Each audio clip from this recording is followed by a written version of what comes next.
Yo, what's going on, my dudes and dudettes? Once again, I am back 3 days in a row. I'm loving this.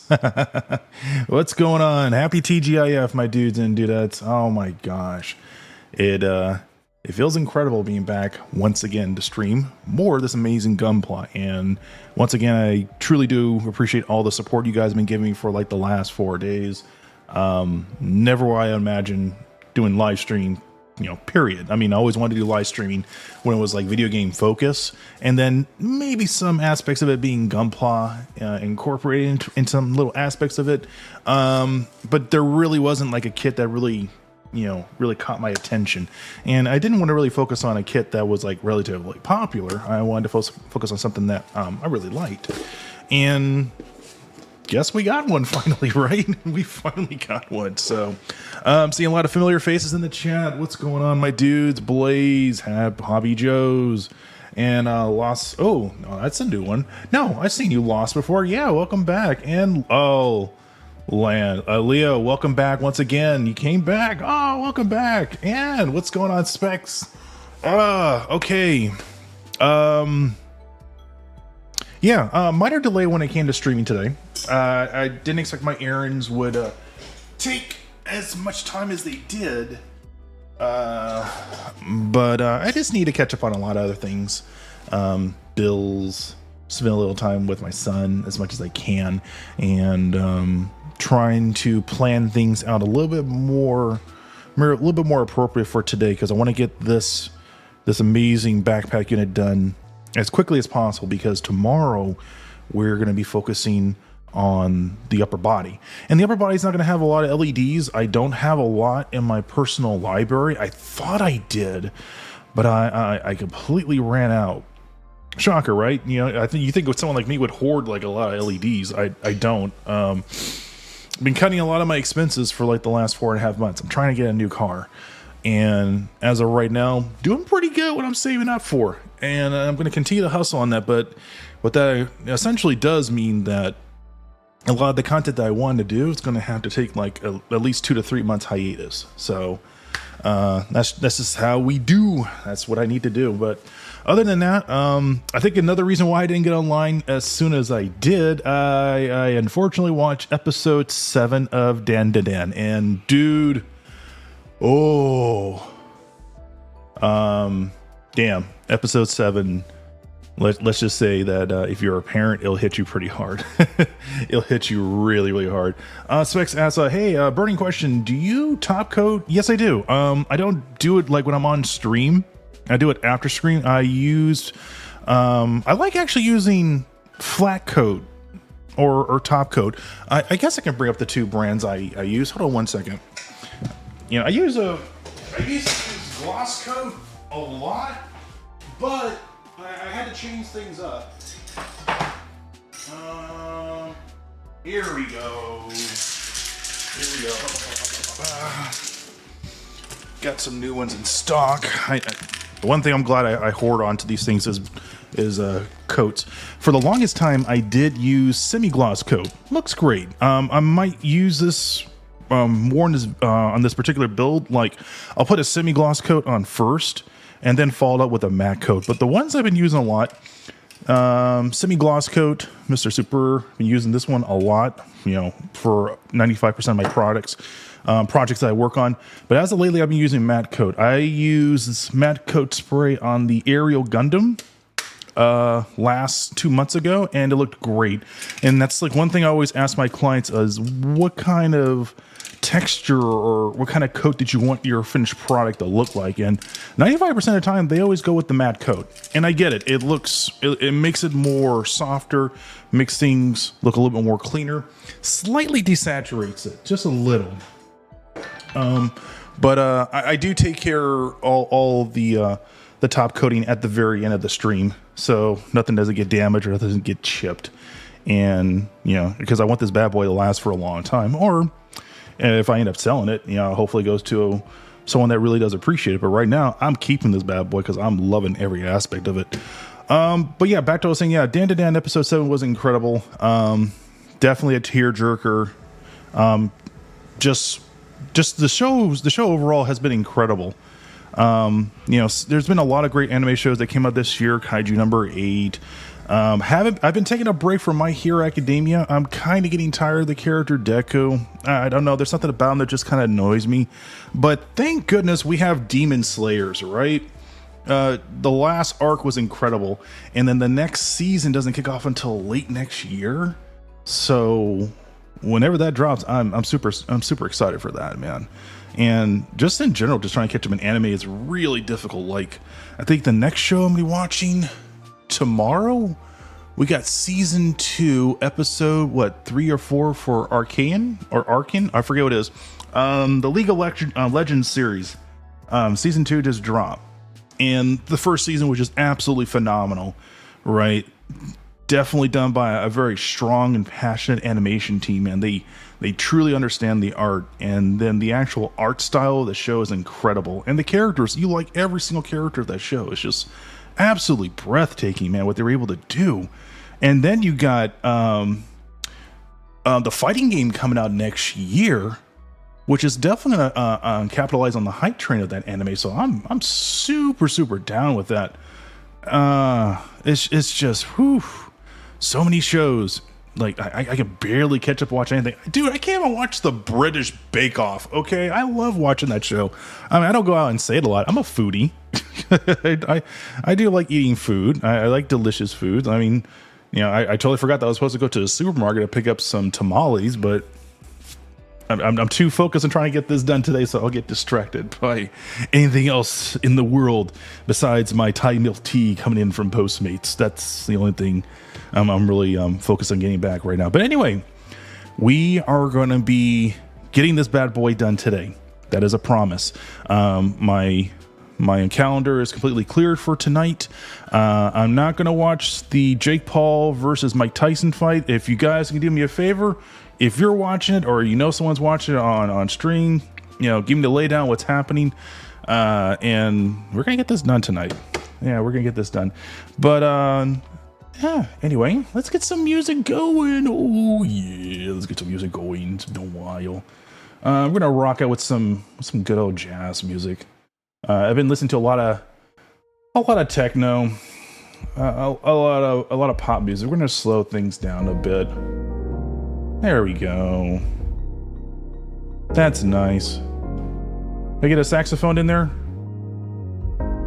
No saxophone? That's fine. Cool. Yeah, I do well when I listen to music.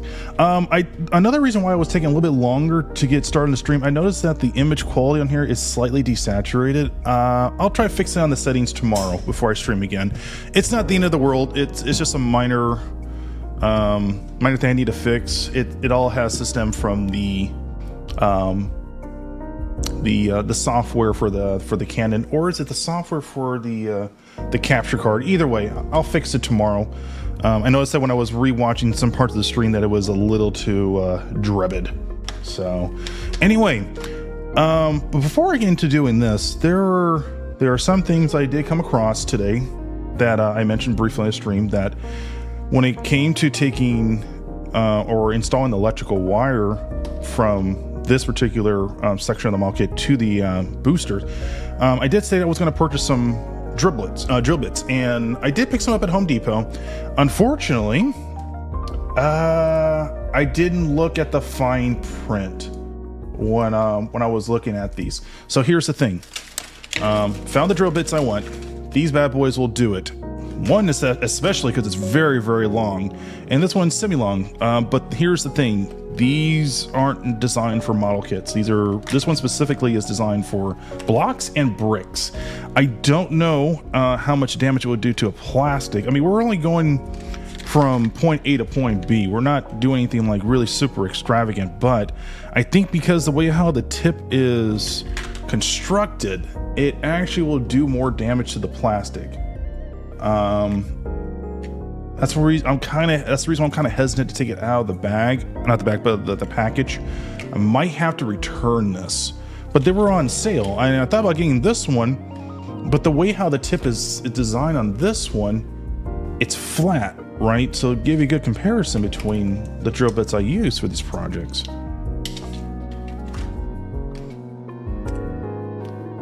Come on, camera. One has like more like a rounded head, and that's what you want, right? It needs to go through and through. Where this one, it's a flat head, and I don't feel confident of using this because it might do irreparable damage to the plastic. So I'm going with Plan B, and Plan B is going to be relatively simple. I am just going to use the existing drill bits I have and just push it all the way to the point where it's at the very end of its peak. And I believe if it's done correctly, we can get all the way down to the base. That's the plan. But as we get further down to the lower basin of this, there are some modifications that need to be made inside this area. Just like what I mentioned last night, very briefly, that I might need to cut like a slit down here. So if I do need to reposition the backpack unit for final production poses, there'll be enough slack in there for the wire to work around with. And I'm not sure that's going to be a problem with this. But if it does become a problem like that, essentially what I want to do, let me see if I got a marker around here, my dudes. Yes, I do. The idea is to not just drill a circular hole down there, correct? It's not supposed to be that way. What I want to do is widen this area just enough so that way when I pivot it up and down, it won't tug or put any strain on the wire. So I want to have that same kind of flexibility from here down to here, and then there's a little gap right here, and then most certainly create some kind of modifications here and here. I mean, I'm going to have to repaint this and resand certain areas. I'm not worried about that. What's really important is taking the wire from all the way from here to the torso. And then once I get all the way to the torso, it gets kind of lost right here. It's not going to be a problem. I thought about redirecting it from going through here all the way through this part and through here, but after really thinking about it, I don't know how wide or how narrow this shaft is. That's a big risk I don't want to take. So I'm okay by just having the wire out and just either daisy chain around here and then here, or just have it arc over to here and here. Don't know.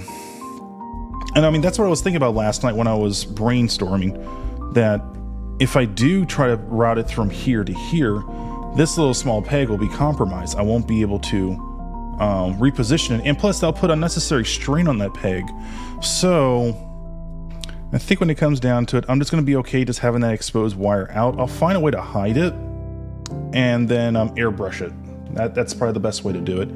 And then as for this part right here, I did mention last night that I was going to sneak in an LED. I'm still going to continue doing that. I'm just trying to figure out a means to which take that exposed wire and then have it out here. But after really thinking about it, the wire is really thin. This part moves a lot. I don't want to take a risk on that. I don't. And I mean, it's a loss of an effect. If this particular unit was static, and I don't want it to be static because you guys know me by now, I don't want to create static builds. I want to pose it at least 5 to 6 times. I want to have this flexibility. I need that.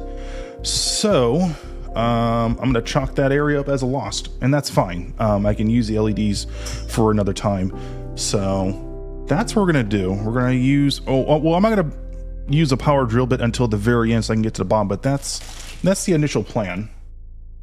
And then now comes the interesting part, is how is this going to connect to the torso? So I took the liberty of doing like a rough build of the torso, right? Just a very brief rough build. And from first glance, this is a very well engineered upper body. There is an incredible range of posability in this thing from here to there. I'm not sure that wasn't supposed to happen, but these fellows knew what they were doing when they built this amazing mobile suit, and it's really showing. So let me take that apart. So when this gets connected to the back, this is what I like about the engineering on here. At first, when I put this on here this morning, I was like, oh man, that's the connector right there. That's very loose. It's gonna fall off, right? They knew what they were doing. So this connects to here. You just have to line it up.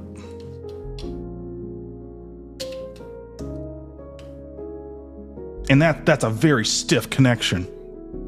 That's really cool. So it got me thinking, and it's a lot. I do a lot of thinking a lot. Since I was actually debating of doing a through and through from here to here to here to here, this little peg only needs like no more than like I'd say a 30 by 64 aperture of a hole drilled through and through, and that leaves me just enough room to funnel that wire all the way to the main body. However, that means if I do that, that means the backpack unit is permanently connected to the mobile suit. That's not good. Like I said before, if it does come to a point where I do have to sell it, or there's a client that wants this model kit, I need to make sure that there's plenty of flexibility for him or her to detach the backpack unit from the main body, and also have it shipped separately. The one thing you always want to do when you're finishing a product is make sure that, you know, it's modular. It can be easily shipped or it can be easily transported. So that idea went out the window. So on the plus side with this welcome feature, like I said, the connection's solid and it's great. So I'm going to stick with the original plan that I was going to go with. I'm going to follow through with that. And there's just enough cavity space in here in which I can take all that electrical wire down to the waist section. So I'll give you an example right where it looks. I had to be very careful not to like fully tighten these pieces. I think a lot of reviewers or a lot of people that are building this model kit, they will all agree that this model kit connectors are really stiff, man. So it's just like that for a reason. So when it comes to taking that extra wire, when we're done connecting everything else down there, we have to drill it from right here and here, right? Here and here. And there is plenty of cavity space in here to take all that electrical wire and then drill a hole right here through and through the base. And then once it's down there, then we can set everything up for the male and female connector for the whole entire model kit. I'm trying to decide whether it should be like a male and female connector. I'm not too confident yet of doing a USB or a Type-C port, because I think you need something else to help. You can't just put like a USB port or a Type-C port in there without something there to regulate the voltage. So it needs some kind of like circuit. So I'm trying to think if I should take that, what I know, and then just work what I need to work now, and then have like an actual connector to it towards the very end. Oh, I know that didn't fit right. I don't know. It's still up in the brainstorming phase. Nothing is really final, but that's what we have to work with. I'm very happy that the fact that there is enough cavity space in there, and there's a great deal of this inner frame detail, my dude. That is super nice. So it definitely encourages you to paint each individual piece separately, and that's what I'm going to do, because there's a lot of areas I want to pop out with some copper paint and maybe some brighter metallic paints. Another thing that's really interesting about this upper body, it has like this weird circular bit in the back, right? So I was looking through my stuff. Let me see. And there's actually clear little bits to it, right? Don't know why it's there. I'm not complaining that it's there. It's a welcome little feature. So let me cut this out and see how this works. And whether or not I should do something with it. I wish the part was clear, not like a bright red. Let me just cut these out real quick.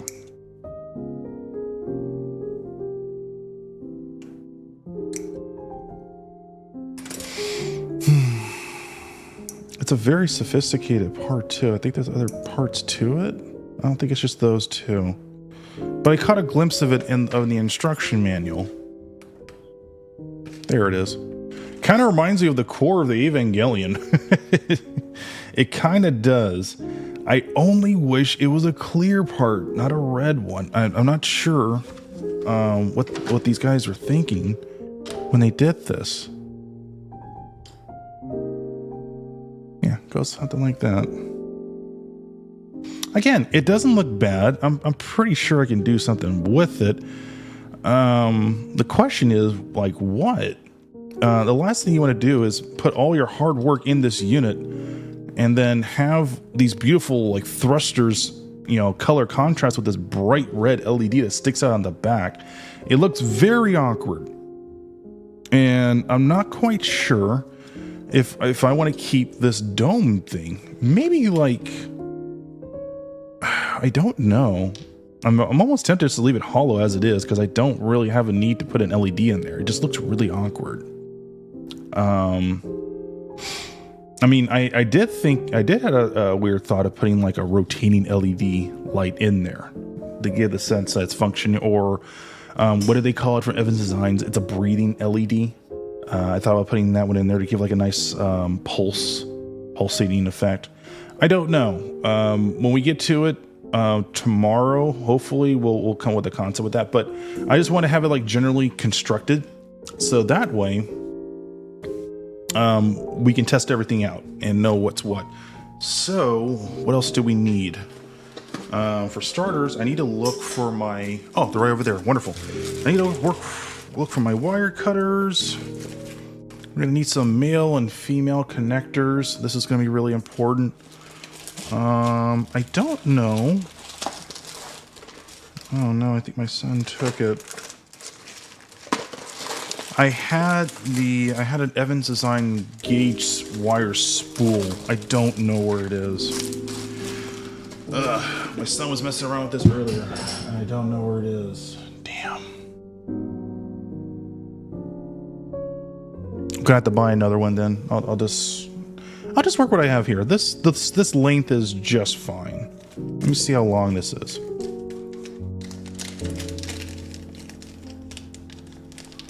Cool. And I do have a male and female connector. So this is about 8 inches. Let's see. 8 inches. That's doable. 8. That'll do just fine. Don't take that out of context, chat. No, this will do just fine. And plus, it's going to sit like right there. Let me show you. What I'll probably do right here is I'll just shave this part down. I'll just shave this part down so that way this connector sits like right in the middle of these two little pegs. And then I'll find a way to incorporate the male connector somewhere right there in that center. And there's enough. Yeah, there's actually plenty of cavity space in there. It's doable. Yeah, I'm just going to have to make sure. Ooh, actually, no, there actually is a slight problem. I see it right now. It's resting. This little part here is resting right here. Right here. That's problematic. I don't want to compromise that. So, maybe a little bit higher. But if I do that, I have to route it like here and here. Let me take a look at this. Yeah, I have to route it like here to here, but that looks really awkward. And it's a very tight fit too. I'll figure something out. And like I said before, like hardly anyone's going to focus on the backpack unit, electrical wiring and all the little hidden details. No one's going to pay attention to that. Yeah. All right. Gonna change the music up. That's a little too mellow. There we go. Nope, wrong one. Too mellow. I'll just pick my favorites here. I should have a playlist. Yeah, that'll do. Cool. Anyway, so with that being said, let's get started drilling.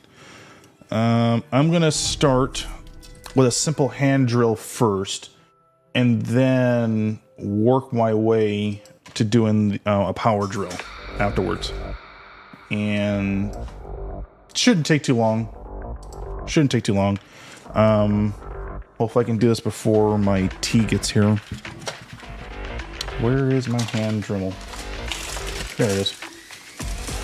All right. Put this out of the way. So, okay, good. I already marked it. I'm going to use this as a marker.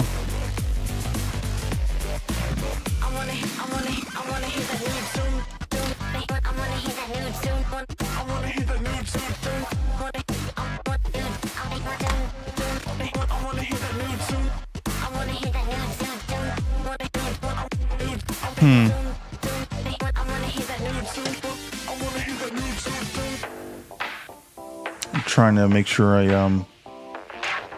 do this correctly. Where's the other part to this?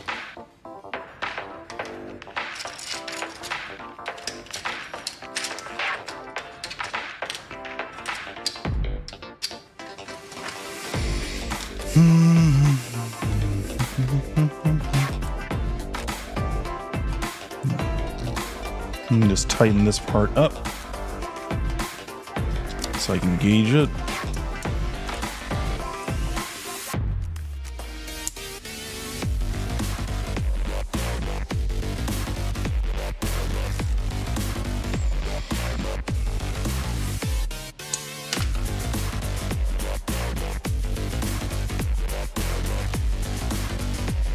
Okay. So I'm just gonna make a mark there. So okay. Again, I don't want to cut it too deep.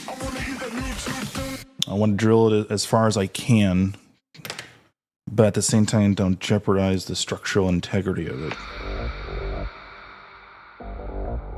Let me do something real quick, chat. Oops.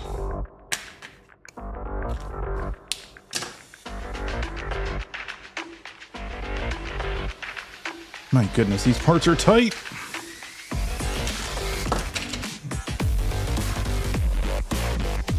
Other than that, how's everyone else doing on this Friday? I, for one, am incredibly blessed that I have today off. Incredibly blessed.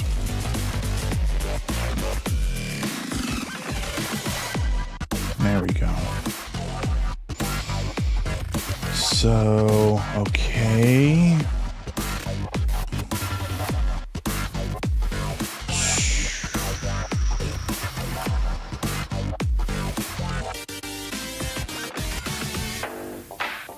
Do I have to cut anything? Let's take a look. So that goes here. Let's see. Here, here, here. Okay. This needs to be drilled through. Might have to hollow out that area just a little. Let's see if I can use this. All right.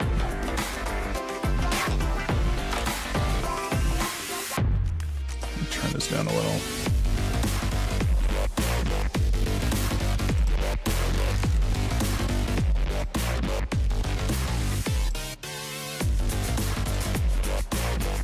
All right. So what I'm going to do is use this tool to create like a groove from here. Widen out this area just a little bit more, so that way there's plenty of room for the electrical wire to breathe, and then I'll drill a hole right there and there. So let me create an alcove first.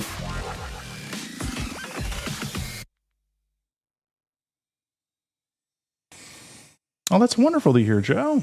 It's wonderful. Hopefully work hasn't been too stressful for you, my man.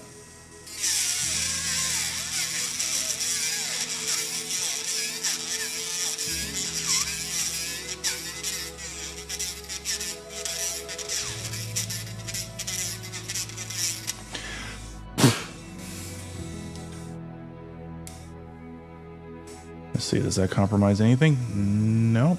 All right, cool. All right, let's make a little divot. Again, I'm gonna be repainting this, my dudes. If anyone's like losing their mind.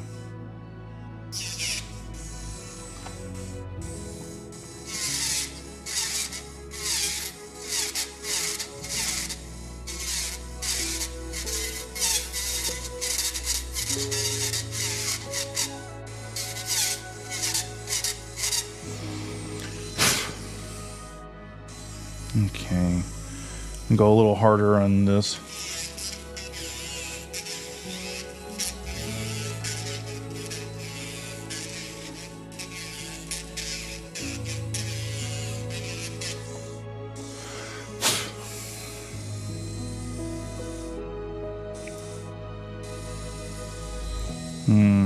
I don't want to loosen too much of this the spot here, because it's tight in there for a reason. Oops.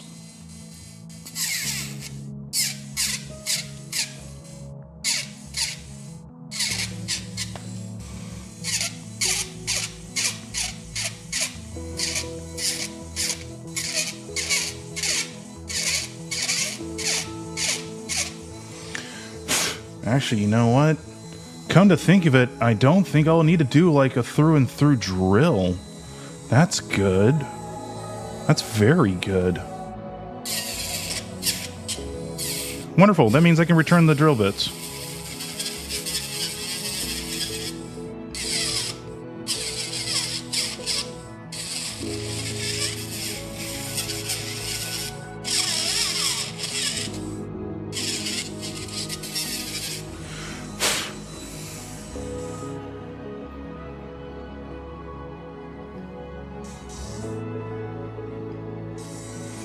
Oh, that's right. Rama comes out tomorrow. I forgot about that. See? Got daddy brain right now. All right, let's see how much that hasn't compromised it. Okay. The good thing is it still feels stiff. That's good. I need to clean up some bits in here. Let me get this access plastic out. I want to make the alcove it's a little bit more deeper, just a little. But I don't know how thin this wire is. Not thin, the wire. I don't know how thin this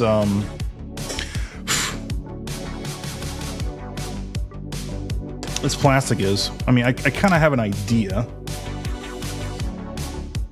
Let me take this part out.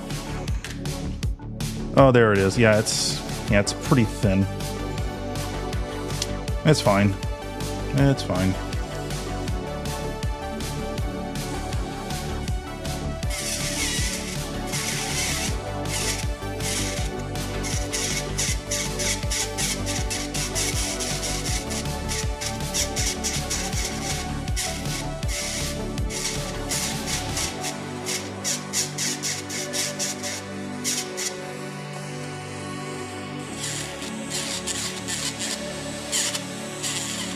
I hate when it skips like that.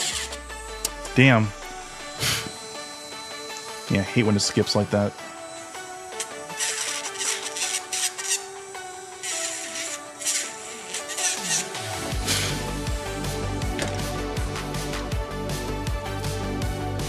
See how tight it is. Okay, good. It's still good. All right, I'm gonna use some pair of snippers to clean this up a bit.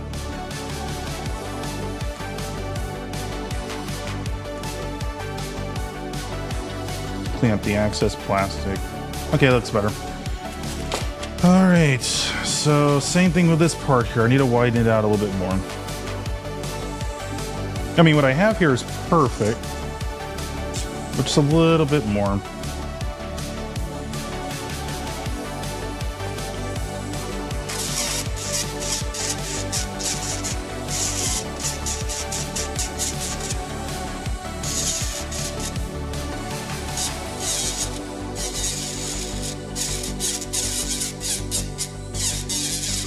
I'm actually really glad I'm not using my other drill bit. Or not my other drill, my other Dremel.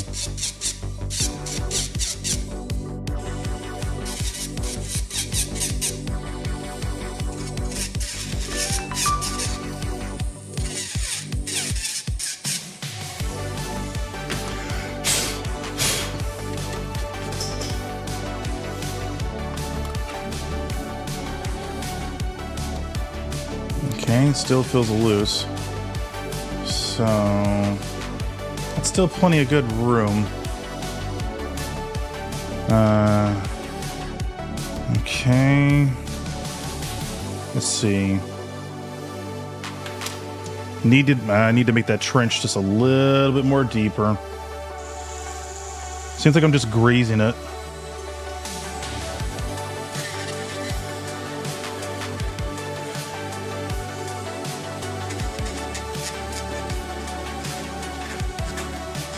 I think there's too much paint accumulated on a Dremel.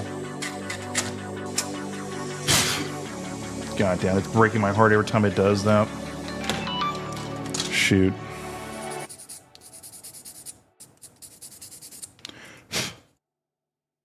All right, clean this up with some Dremel.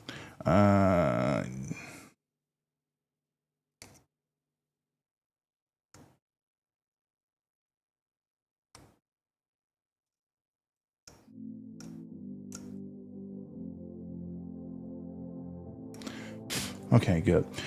Now to do a test, but before I do it, I need to drill a hole through and through. So I believe that hand drilling would be better for this part. I don't want to risk it with a power drill. So let's do that. Ah.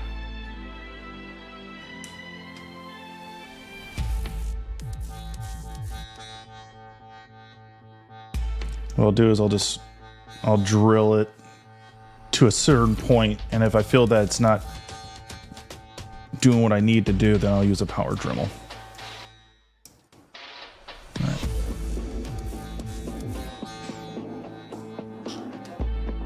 Hey, we're through, and that's exactly where I want it. Perfect. All right, cool. Be right back, chat. Let me go get my my green tea.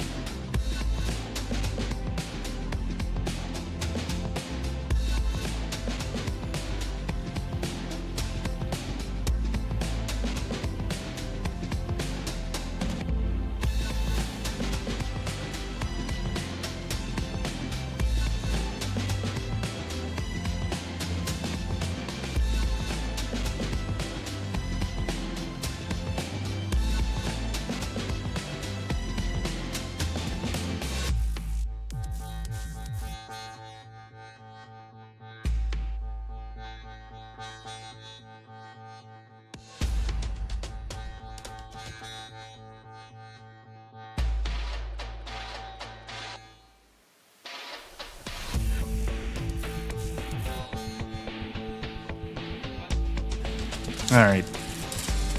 I noticed that the last time I talked a lot last night, I was incredibly parched.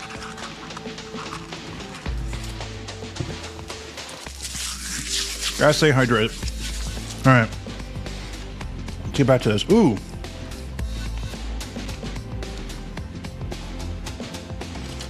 Not too sweet. Just the way I like it. All right, I'm gonna go a little bit wider with the aperture. I'm gonna go 5 by 64.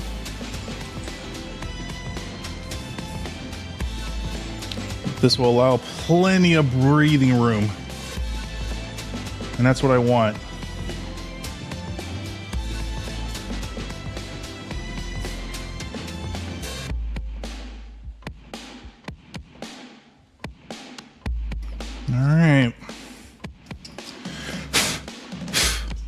Okay. All right. Okay, that's done. Now I have to do a test. So, this will be the wire. Oh, wait, hold up. Where did I put the other part? Oh, right in front of me. Through and through right here. Okay, I gotta create an alcove there. Ooh. Minor problem. It's gonna impact this little section here, so I might need to lower it back. Up, down. Gonna route it to the back here, so just gonna mark it. And then we commence the drilling. Yeah, but like I said, if anyone's watching the Mike Tyson fight on Netflix, let me know what's going to go down. All right. Or not. I mean, I'll eventually... I imagine you'll be able to rewatch it.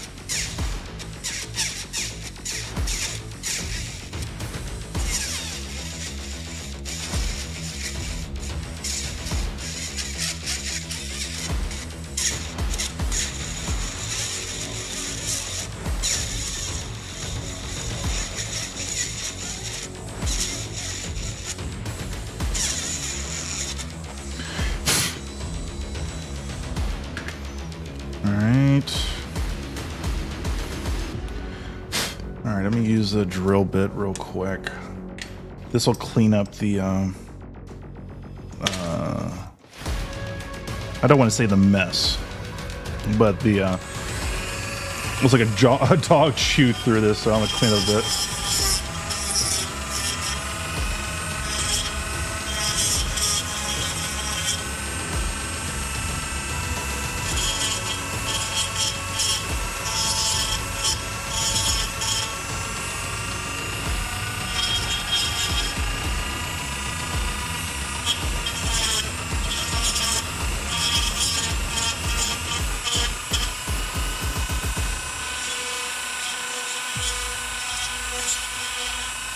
All right. I need a brush. Oh, thank goodness. Speak of the devil. Yeah, I nicked up the plastic a little. It's fine. It's fine. Let me clean up some spots here real quick.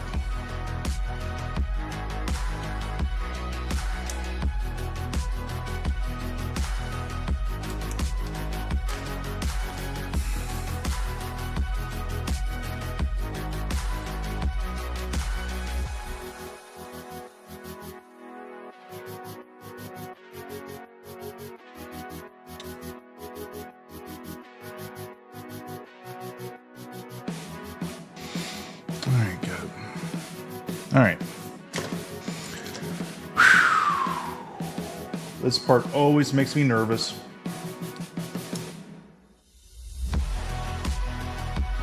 And the thing is, I've done this a lot. This is my first rodeo doing something like this. So what I'm basically doing is testing to see how much space I have to work with the length of wire I have.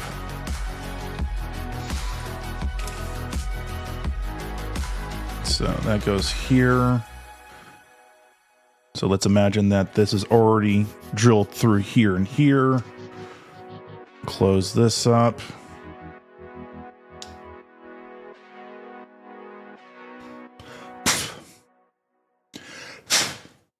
Let's see how much.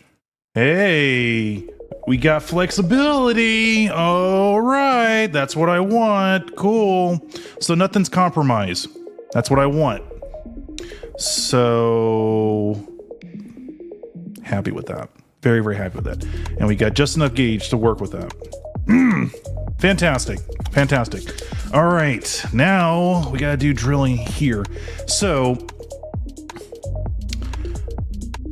what I said prior, I thought about drilling a hole through and through. I still want to stick with that idea. I still want to do that. The question is how small and how wide the aperture should be. Let me think about this.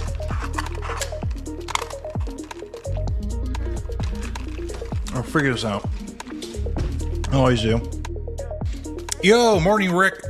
I see you over there. I have, if I don't see the chat over here and I'm looking over, I see you over there. Morning to you, Rick. Hope you're doing well, my dude. Thank you again for coming on the stream. Seriously, thank you. Just to give you a heads up, we finally got a concept on how the electrical wire is going to come from the booster all the way down to the main body. So our little test fit worked very nicely. Some areas got nicked up from the drilling. That's fine. I'll be able to fix that easily. Very, very easily. Just need to clean things up. So I'm going to pull this out since that went very well. And now I need to process how I'm going to do this part.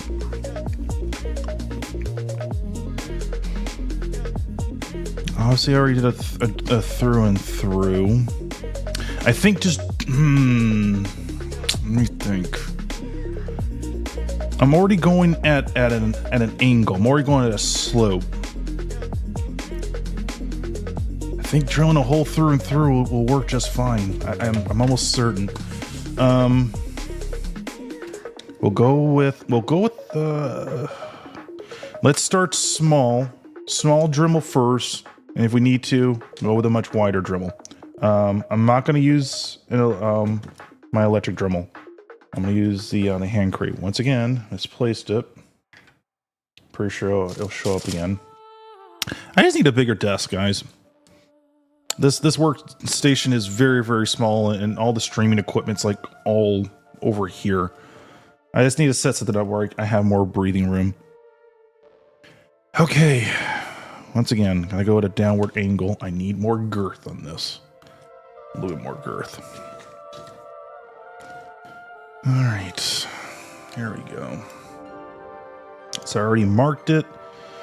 Guys, best I could there. I'm eyeballing it. Yes, I'm eyeballing it. Not ashamed of it.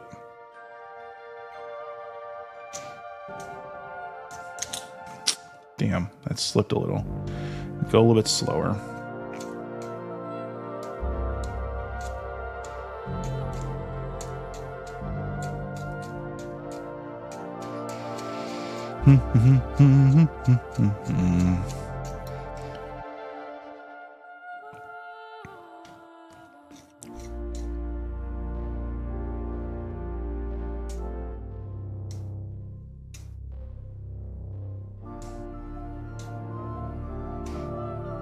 All right, I feel a bite.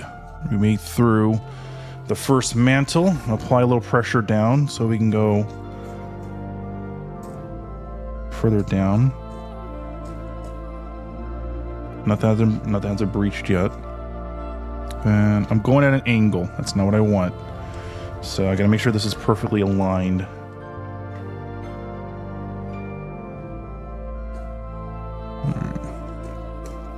I feel a break. All right, good. We're through. So when I'm done with this, this has to go. This part's gonna be kind of hard because I gotta. Oh, never mind. I thought this part was gonna be a little bit more difficult, so that works. That works very well. So let's try to get a concept after we get everything wired down and we got this extra slack. Should we go? Sorry for the fuzzy image, my dudes. Should I go over top or underneath? That would make sense to go underneath it and then lean the wire on the side and then bring it alongside this piston here.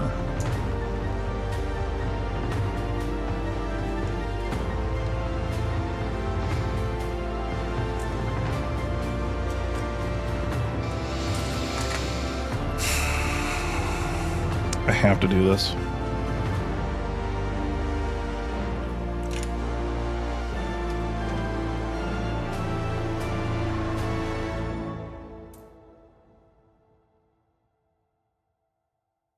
Damn, I'm getting lucky with that. All right, so that's down there. Male, female connectors right here. That can work. Like I said, I would just have to like glue it into place right here, and then airbrush it and then hide it.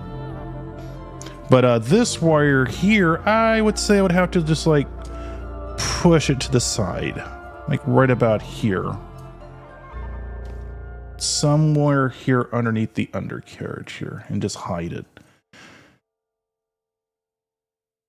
Yeah, cool. Okay.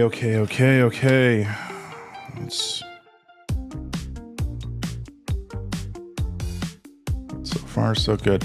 All right, so before I do anything else, I have to do one more test and connect everything in here and see how everything holds up. If everything holds up, great. I can go back over here to my spray booth, clean these pieces up, sand them down, and then let them sit and dry, and then we can get things prepared for the unit. Let me get some water. Not water, some tea.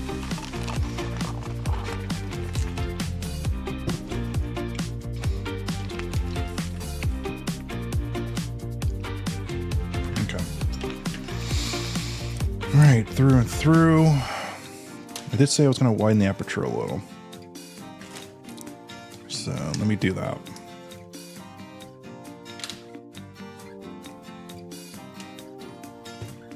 I'll use this one.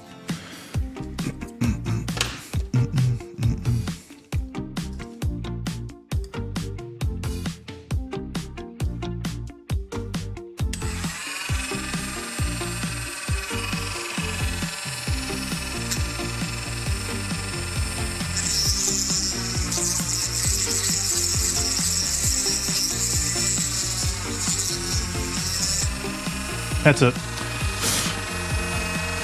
That's as much room I need. So, yo, James, thank you so much for the dono. Been following you for a while now, and thank you for all your tips and tricks showing the world that you balance being a husband and a father and a content creator. Keep up the great work. Thank you so much, my dude. You didn't have to, but seriously, thank you. Absolutely, thank you. Thank you.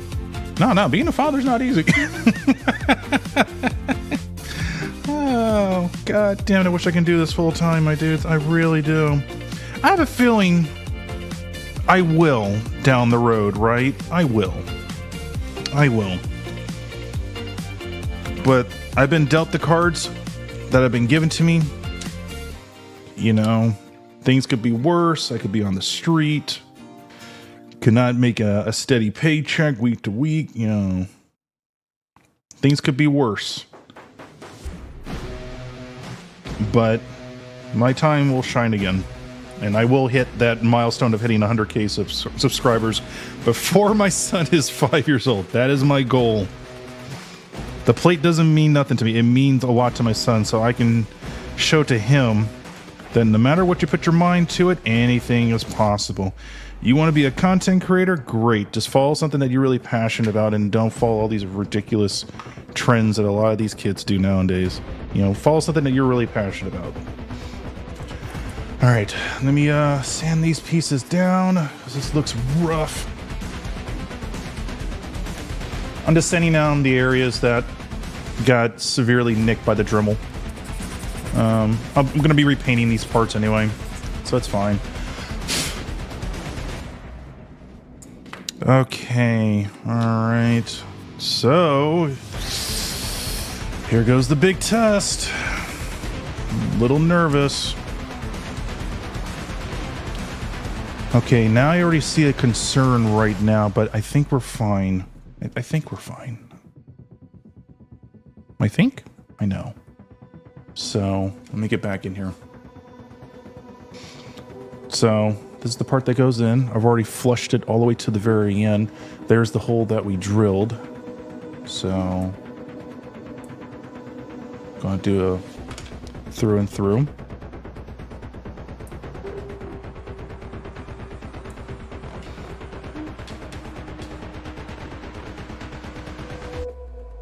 right. Let me take the piece that we have here. Funnel it through here.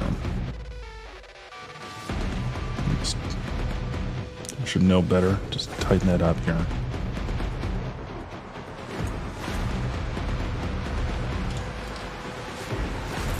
Push the wires over there.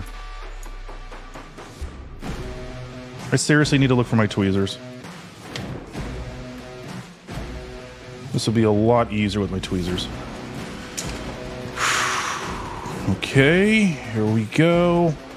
Line this up, line that up. Bring that in.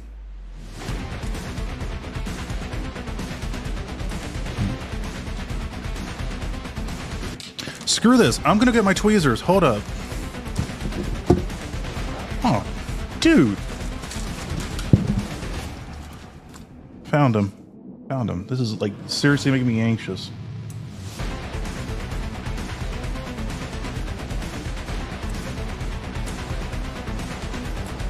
I think for future reference, I'll make sure I'll twist the wires. All right. Going down. Bring that up. Bring this down.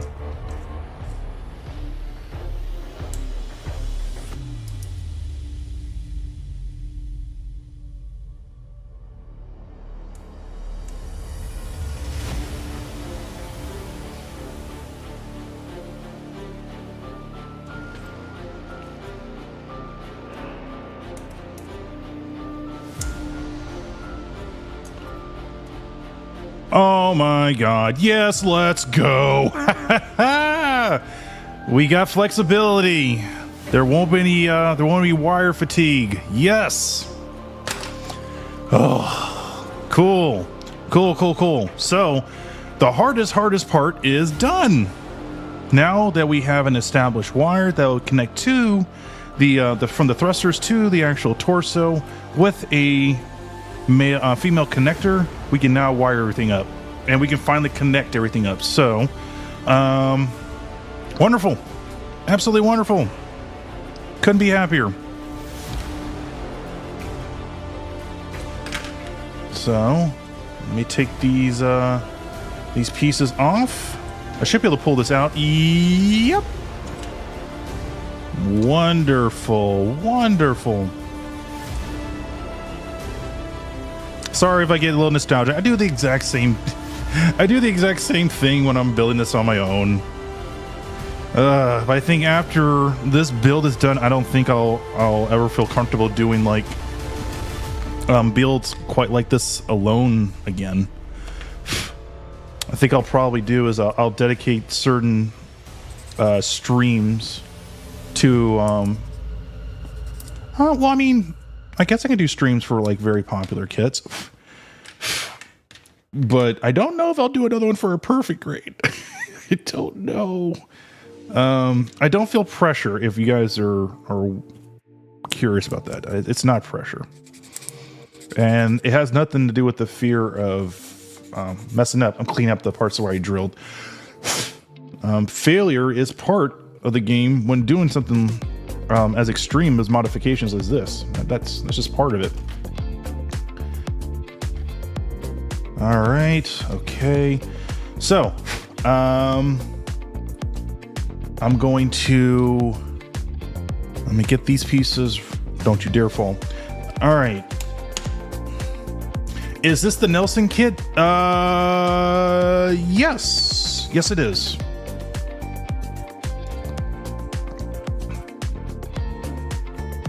And before you ask, how is the kit? Is it worth the purchase? I'm just gonna tell you right now, it's worth the money. It's absolutely worth it.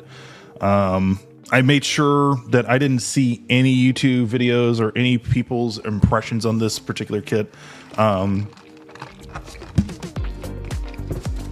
into the sucker blind, but I've had experience of building this kit, not this kit, but another kit from this same company many years ago. And I recall just having way too much damn fun building it. So it took about 5 more years until they came up with another original work, and I love it. Okay, chat, give me a second. I'm gonna go over here off screen and repaint these 2 pieces. If any of you guys are curious what paints I'm using for the metallic surface, I'll go get it right now.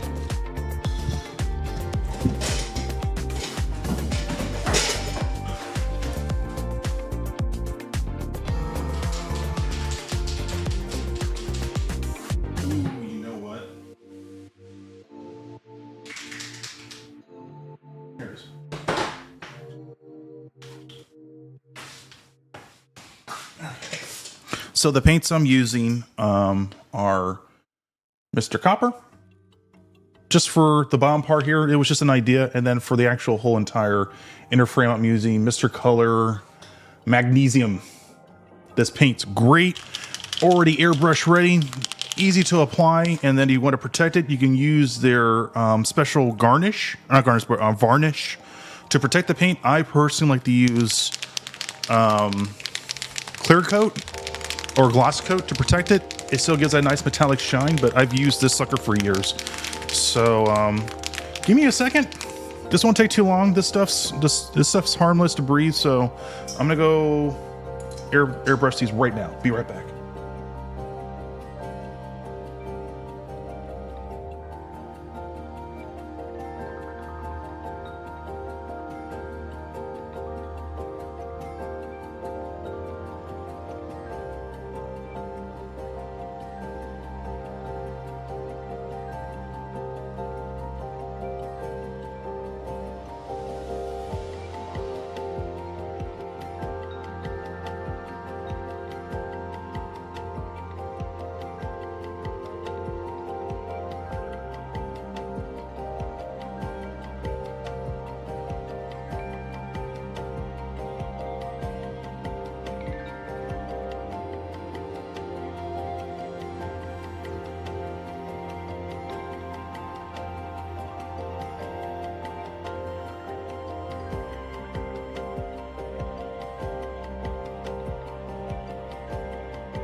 Okay, so now comes the next fun part. We're finally building this guy. But I might need to do some repainting here too. There's some parts that need to be modified, especially the wingtip parts that connect to the basin of this. So I'm gonna put this on the side because the hard part's done. That's done. The next hard part here. Let me put these parts over here. That's another part for the chest. That needs to come out. This and that.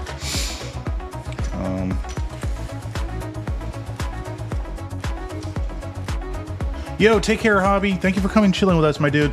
Thank you so much.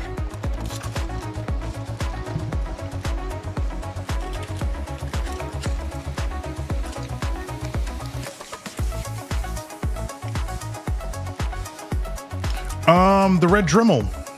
This one? This one, correct? I got this one from my sponsors, New Type HQ. You can get it from them. You can also purchase it from Burbank Hobbies as well. I don't know how much this one's going for. I've had this one for years. This one just came out recently. This has been a lifesaver during the stream. I kid you not. This one just released 3 months ago, and I believe it's going for like $70 to $80. Works great. I've had zero problems with it. In fact, this Dremel itself with this drill bit is really good to add like surface indentations on your model kits, like to give like wear and tear. I guess I would actually have to show you an example of some. I'm not gonna drill it and show. Should I? Yeah, I can use it. Okay, I'll just do a little demo. What I used it for tonight was merely for pure luck, but it has 3 settings.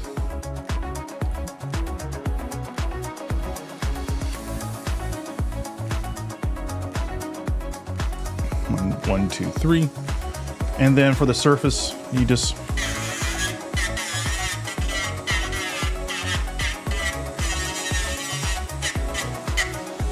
it's just like that.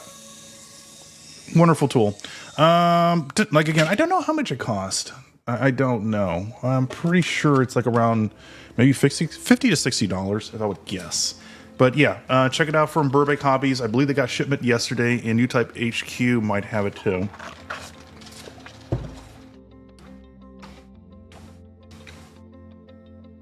Oh, you have the big gray. Do you have the big gray one like this one from this company? I know where you're coming from. Yeah, I had the exact same experience.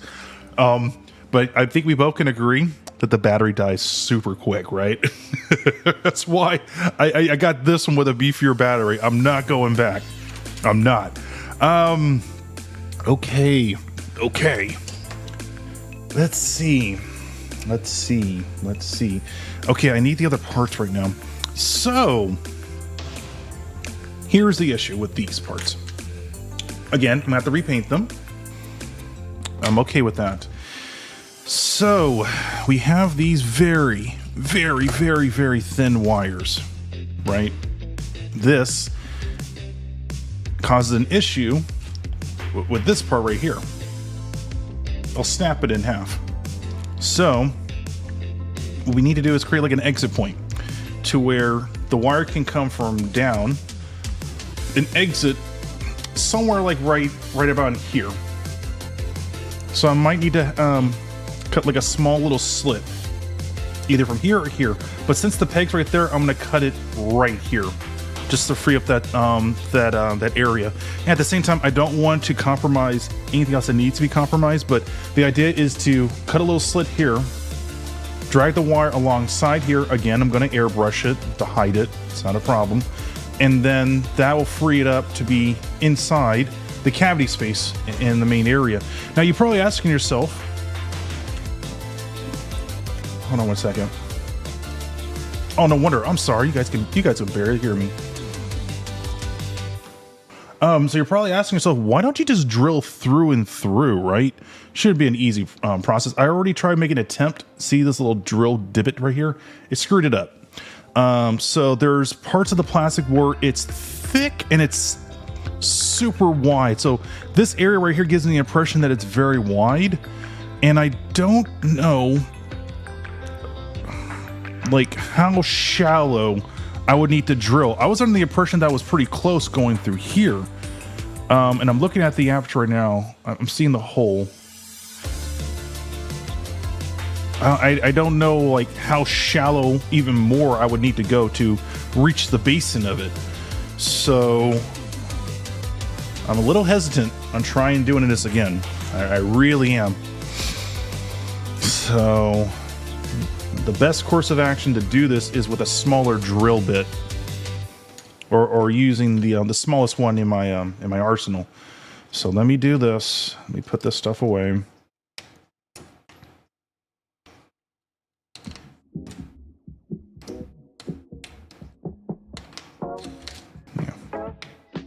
Because I don't want to lose it. I mean, I could lose this one very easily. It's just so darn small. I will try drilling through again,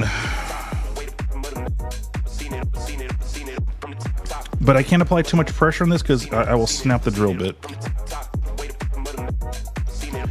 So when I drilled it the first time, I think I went at an angle. So I'm gonna go down. I'm gonna try going down a slope. Let me see what happens here. Let me get, maybe I'll get lucky. But here's another thing. If this is successful going down to the very bottom, that means the aperture itself would have to be really small. It seems doable. All right, let me give it a shot, chat. Let me try. Better for me to do this on my model than you guys do with yours.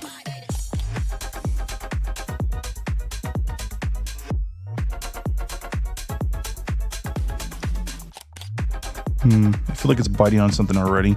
Yeah, it's already biting on the already predetermined drill. Wait a minute. Let me think about this. What if I've been thinking this incorrectly?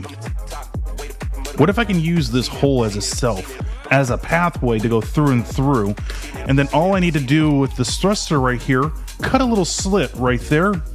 That way it'll still be able to bite down and then route the wire through this little nub through the hole. Let me try that.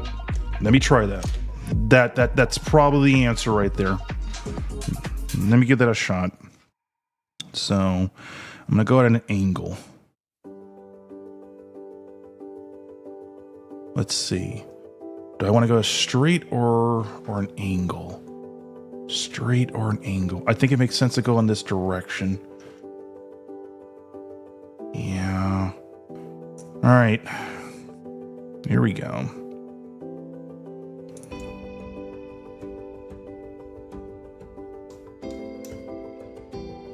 Jesus Christ, it's already getting dark.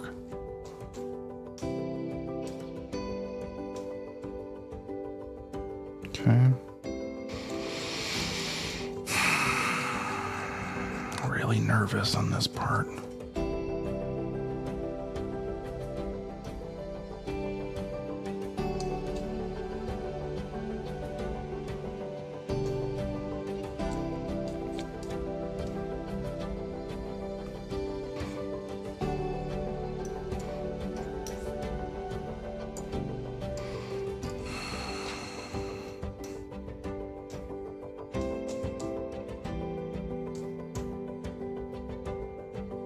I'm checking to see if I'm not breaching any the surface. Please work, please work, please work.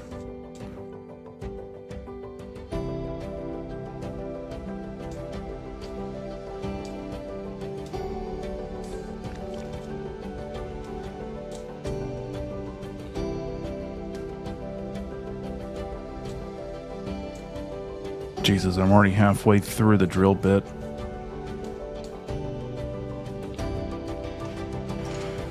How much further I have to go? I'm a little short. This part's risky because this drill bit's very, very delicate, very fragile. Please work, please work, please work.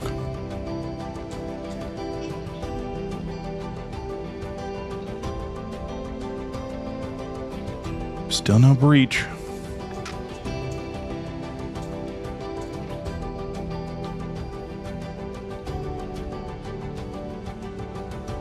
We can do it this route. We can do it. Hot damn. We can do it. All right, let's widen the hole just a little bit more. Let's widen it up. There should be plenty of breathing room. Yo, good evening, Death. Hope you're doing well on this fantastic TGIF. Okay.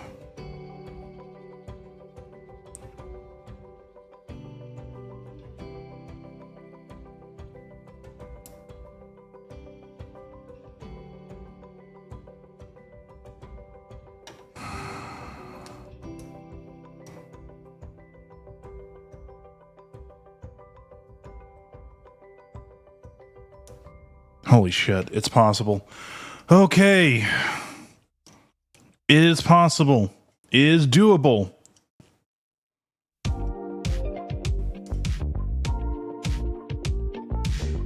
It's a clean drill. Hell yeah. Woo! Got scared, chat. I got scared. Let me just clear the path up a little bit more. There we go. Wonderful. The Tyson farts at 8 p.m. Eastern Standard Time.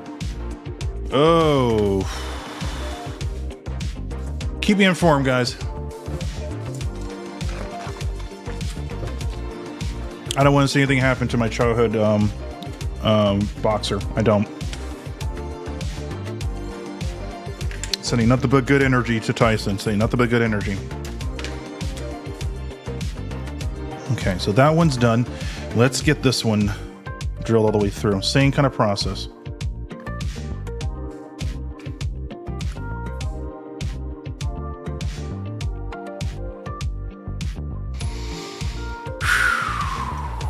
All right. So I did the exact same thing. I went to that angle. I gotta do the exact same thing.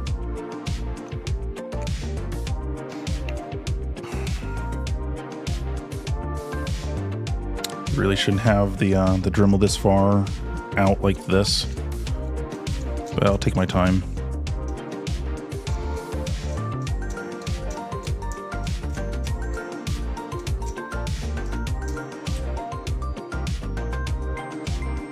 For the sake of not losing this drill bit, I'm gonna cut down a little.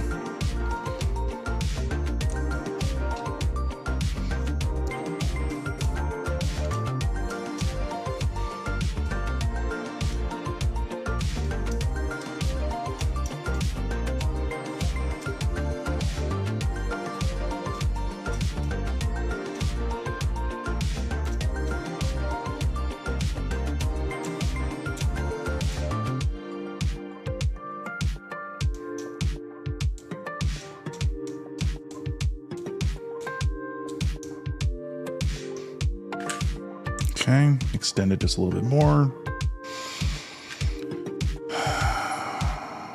Right, and commence drilling. I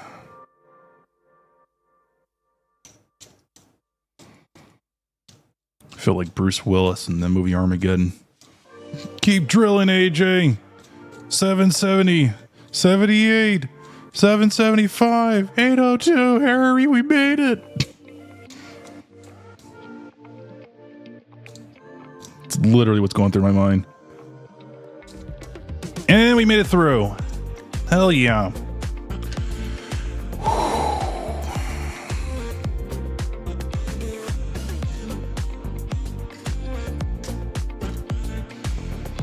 All right, time to widen up that aperture again. Let's go.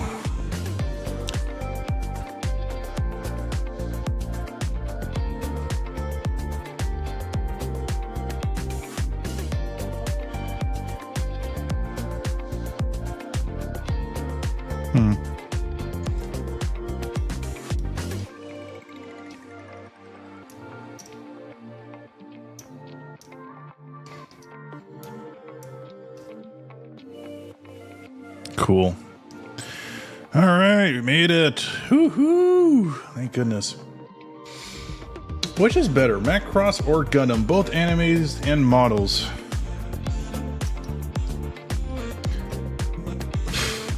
That is an excellent question. Me personally, I'm not a big Macross fan. I love the jets. I love the fact that they are multi-changeable. That's pretty much it. Mobile suit gives you tons of variety, tons and different types of themes and adventures for every type of the series. But there's each into their own. You know, it has a little bit for everyone. And the chat can contest to me and confirm that for the earliest time, I didn't like Gundam at all. Thought the mobile suit designs were a little too safe, weren't original, lacked that je ne sais quoi. But it took only one Gundam series to get me hooked, and it was 00. And since then, I have been hooked. Okay, so just like what I mentioned before, have it on the lowest setting. Just gonna cut a little cavern in between this little piece here, just a little. Actually, no, this Dremel's too thick, and it's like the second smallest one. No, my second smallest one's missing. Okay, I'm gonna have to use my smallest Dremel. I just need to cut an alcove. That's what I need to do.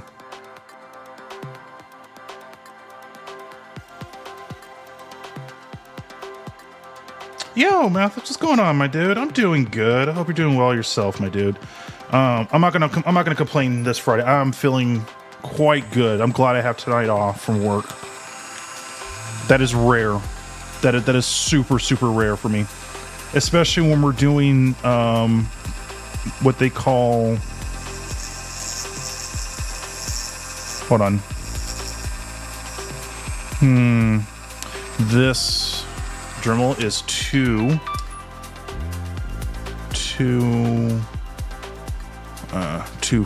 flimsy. Gonna shorten it a little so that way it has a better bite onto the plastic. Yeah, I can't complain. It's been a crazy several weeks, and it's rare for me to have time to work on anything Gunpla related.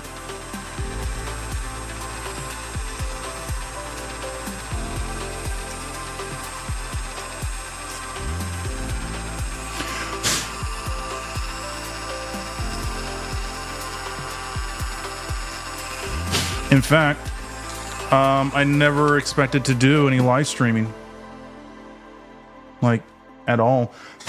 And I'm very grateful to have a wonderful friend. He's in the chat here, Blaze, to recommended me, like, hey, you should give live streaming a chance because everyone else is doing live streaming with Gunpla. And I'm like, I can't do that. It's not my thing. I like doing full feature films or videos on YouTube. I have a lot of flexibility. I like to show my creative side to do a video presentation. But with my current schedule right now, can't do that. It takes weeks to go with all to build up the footage and then having a cohesive theme that goes with the video, and then you have to find the music, and then when you find the music, you got to find the right kind of tempo to it, because you don't want to use the same music over and over again.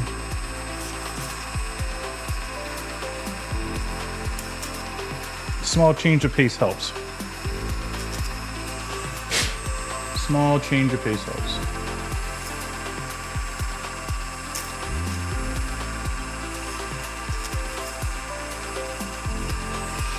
So, yeah, thank you, Blaze. And hell, I mean, I already spent a lot of money on recording equipment, and I already invested money on a really good streaming rig that I haven't been using for months. I got to get my money's worth. So, just giving an idea, that's...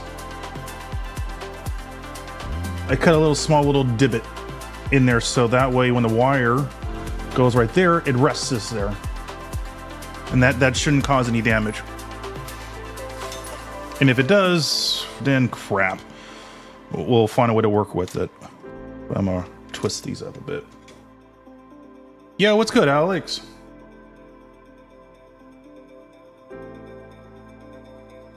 Yeah, Alex, that's a legit question. That's a legit good question. I wish I had the answer to that. All right, let's get this part connected. So I'm just going to twist all these wires here. Some of them, in fact, all of them are already pre-twisted. Let me see again. Do this right now.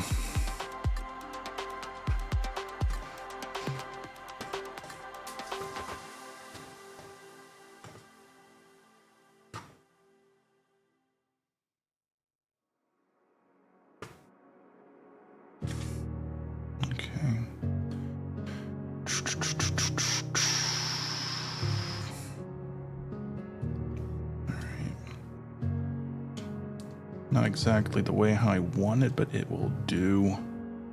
I just need to get the wire through that small little aperture, or that hole.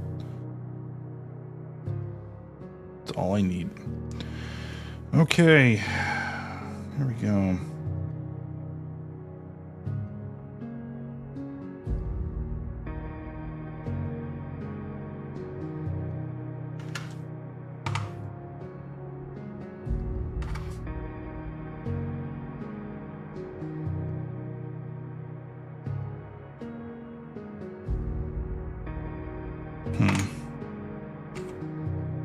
Take two.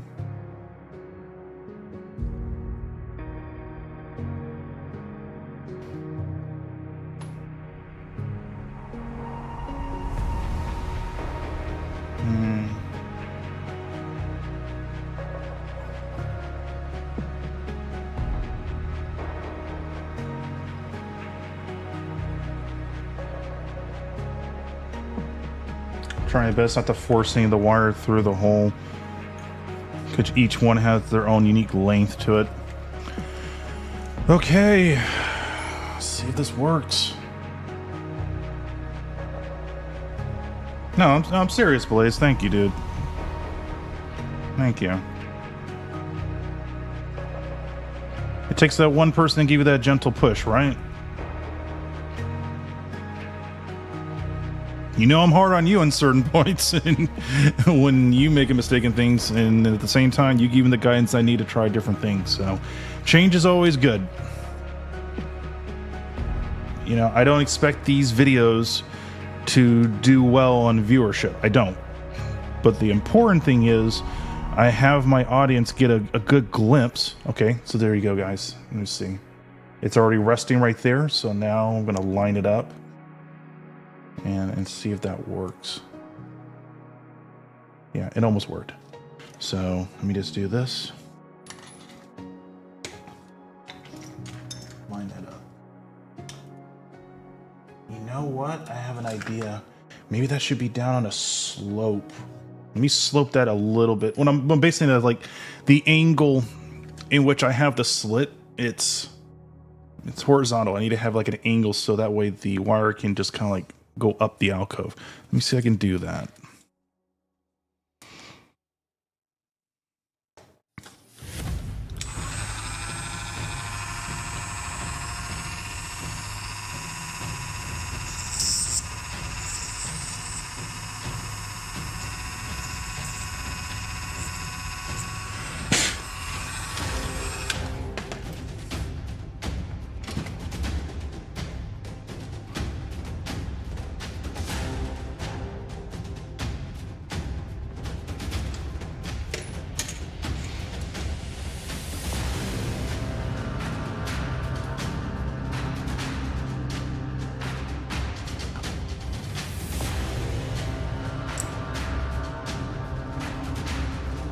Very tempted to glue this in place, but I'm not going to do that. Just needed to get it resting right there.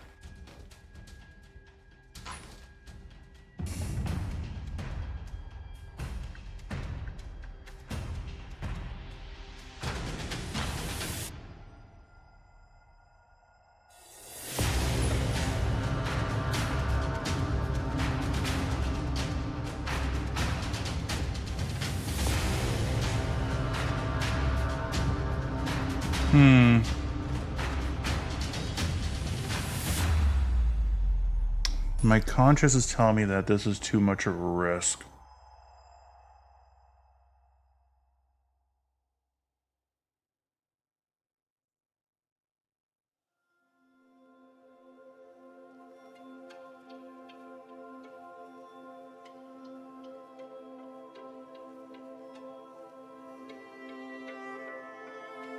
Even with that slit there, it's gonna snap the wire.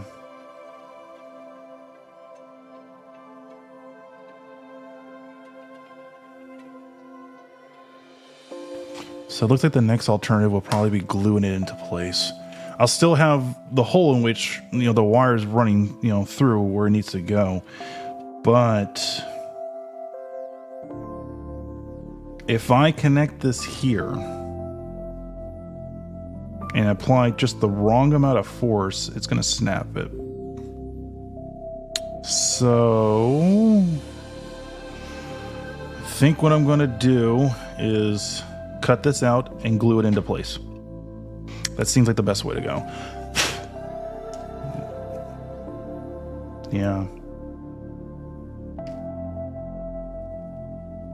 I can't, under good conscience, you know, try to connect this to here. It's going to break it.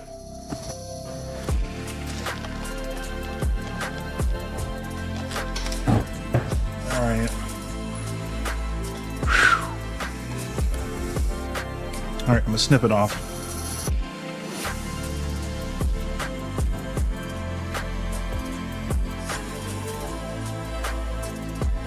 I'm going to leave a little bit there to act as a guidepost, so I'm going to cut it at an angle.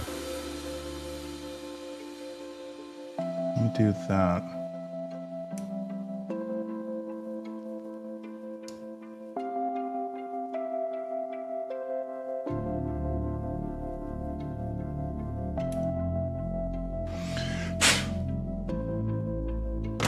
Yeah, I don't feel confident in that little slit.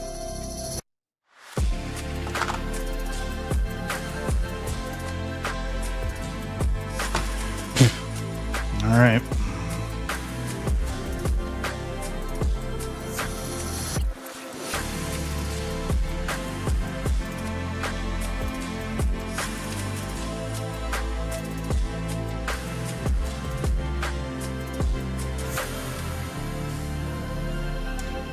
It feels nice and secure, even with that peg not being there.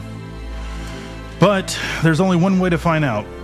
I gotta test the LEDs.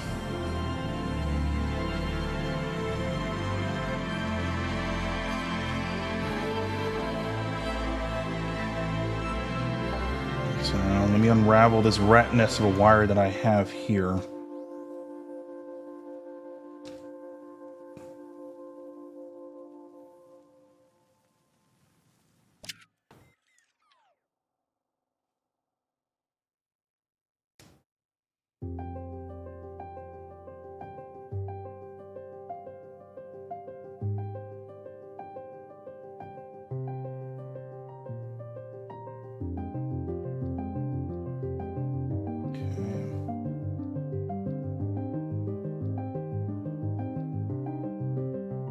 The wire's very, very thin. That's why I'm not trying to force it.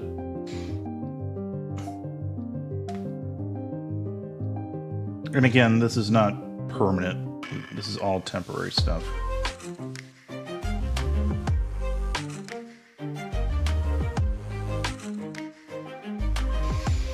right.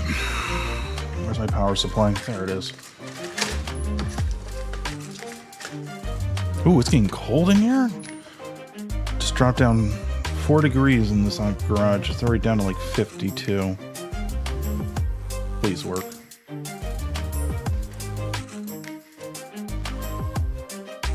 Alright, chat. Good news and bad news. Good news is there is no bad news. Everything's safe. So, what we have learned here, that we can still find a way to route the wire where it needs to go. But sometimes our initial plans don't work when we try to brainstorm things to, you know, try to fix it. So, went through another approach. So I'm gonna do the exact same thing here. I'm gonna cut this peg here in a slope and reroute the wire through and through on its panel, and then should be good. That's nice and secured in there. So we're good. We're really good. So one done. Let's get the other one. Let's get the other one prepared. So once again, I'm not gonna create. There's a goddamn lint in there. There's a lint in there. Get out of there. I'm pretty sure a lot of you guys can attest. Whenever you get lint on your finished builds, oh, and it's on your paint, ugh, it's annoying. Again, I'm taking my pair of snippers, and I'm gonna take this peg and I'm gonna cut it in a slope. I want to keep enough of it there, so that way the wire has plenty of room to get through.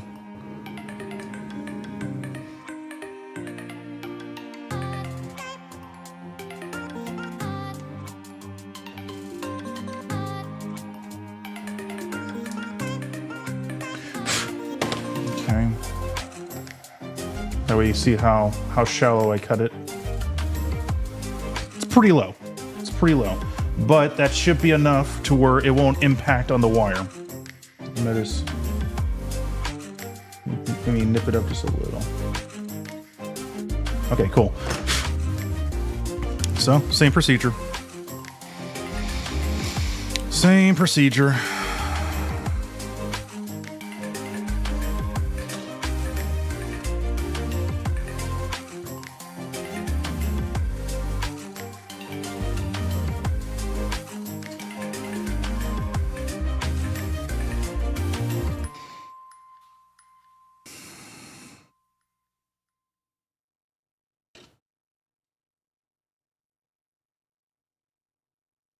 All right.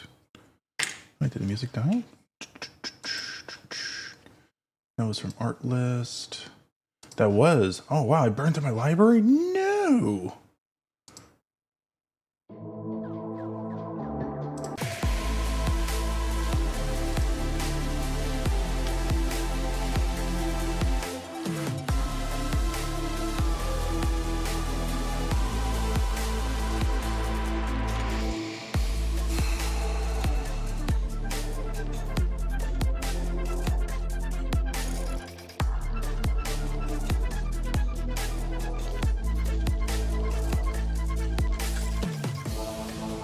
What are you biting on?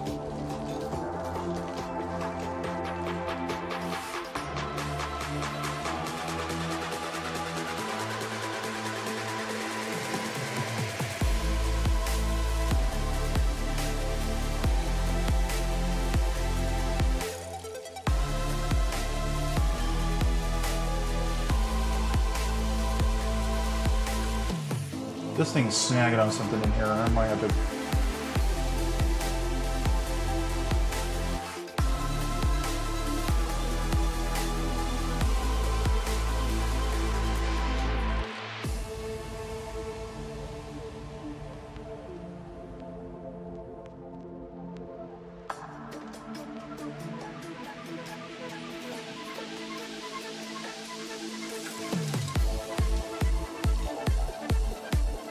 Twist this.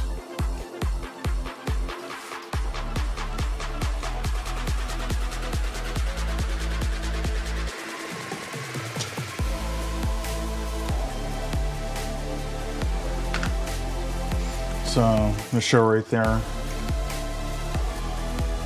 When I positioned the wire, I gave it like a subtle bend so it can arc its way through that peg easily. In theory.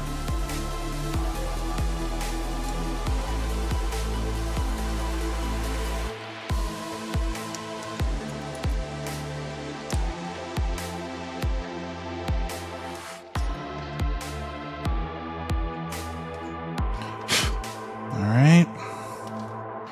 Solid connection. Now I gotta test it out, make sure everything is working correctly. Oh, wow. This one wire right here is really concerning me. It's very short.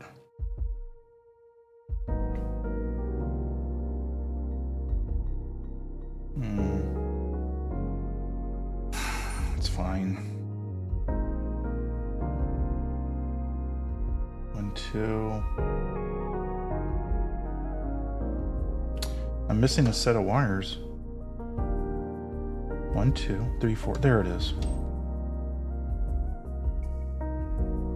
Should be a set of 6 in here for the 3 thrusters.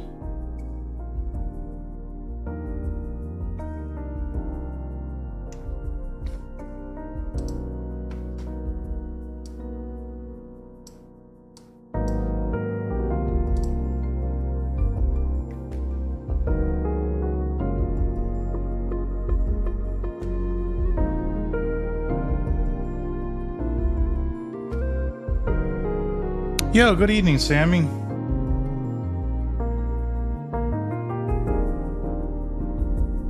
Thank you for coming back on the stream again, my dude. Do appreciate that. And I do appreciate everyone coming chilling with me. I do appreciate that, as always. I don't know I'll ever have a rare opportunity like this again, but I will most certainly make it a habit to at least live stream once a month. Gunpla related stuff. Or starships. Goddamn, if I did a starship stream, woo-wee! I don't know if I can handle that pressure. So many windows I have to drill. Ugh. Ugh.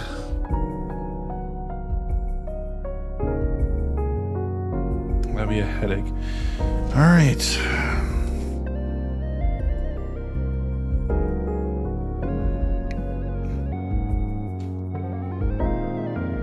We're good. All right. Everything tests out great. Thank you. Okay, let me get my pieces over here, chat. Sit tight.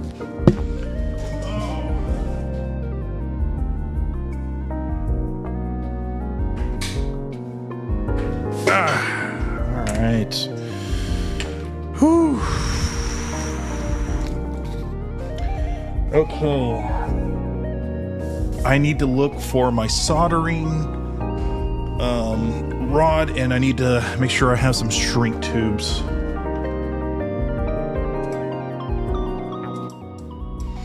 All right, so I believe we hit the next stage on this. So let me start connecting things together, because right here there's plenty of cavity space in there to bundle in all that wiring.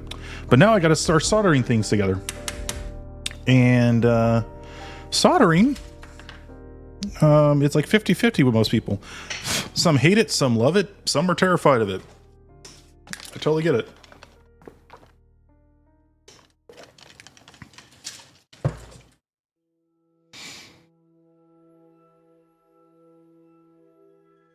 Ain't that true, Avon? Yeah, isn't that true? I agree. And thank you, Sammy. Yeah, it is very true. I personally have given it a shot where I will watch someone build or paint up or a model kit, and I find it absolutely satisfying just to paint and build alongside them. It's kind of like the idea I was coming up with a couple days ago. I wanted to do a live stream called couch co-op building. But that might happen sooner than expected. And if it does, wonderful. All right, so let's get these pieces connected, and then give me a second. My brain's catching up to me right now. I'm trying to think what else I need to do in advance. Okay, so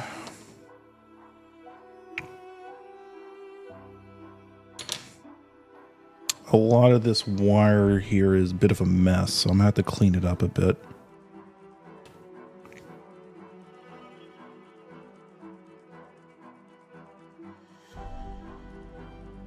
Like one of the thrusters wires is a tad too short compared to the other one.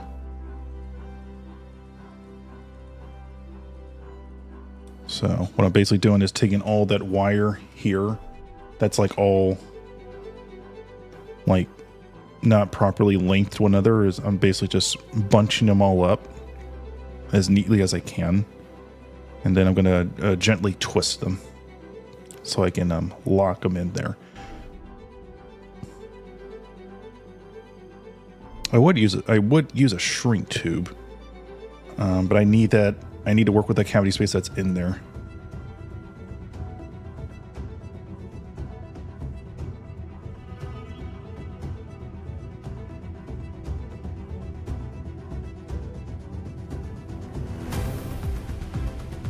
All right, good. That looks good. That looks good. Yeah, that looks good. So I'm going to use this part right here. Wait, hold up. Look at the manual. And make sure I'm not doing something in advance and then screwing myself over.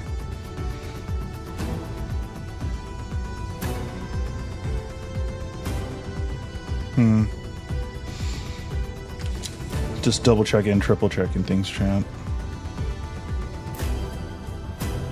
No shame doing that. All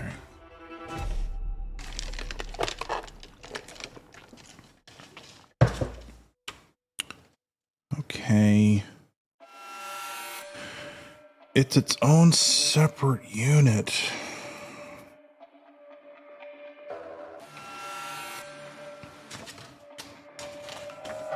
That's it. That's it. Okay. Music's queuing up. Like the way how this is going. All right, let me just get everything prepared here, and then I'm gonna get started soldering some things together. So.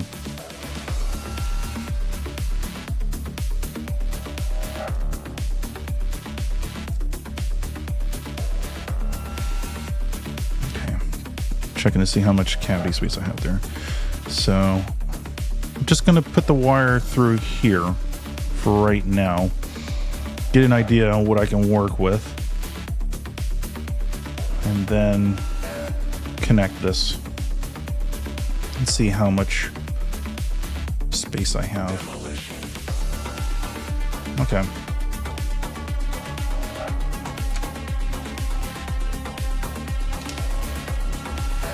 Okay, that looks good. Give me a second, chat. I gotta take a photo of this.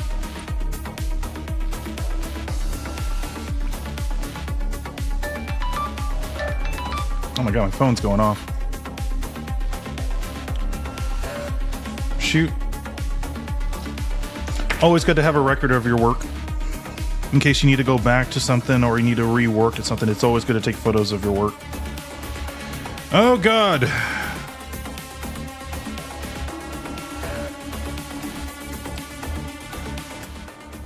Chat, it's happening. It's happening. Hold up. It's happening. If any of you have a Netflix subscription and are interested in boxing, Jake Paul versus Mike Tyson is going on now. I'm not going to watch it. I'm not going to watch it. I'm having too much fun working on this project. And like I said before, there's a high probability that it's going to be restreamed or reshown on Netflix.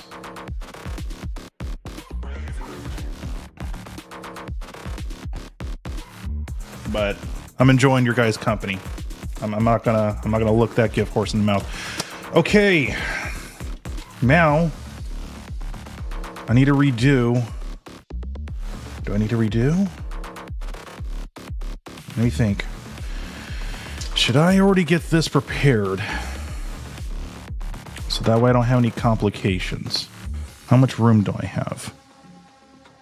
I have plenty of room. All right.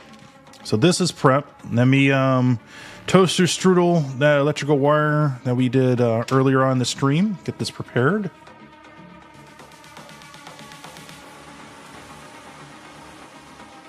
And then we are going to be doing some soldering tonight.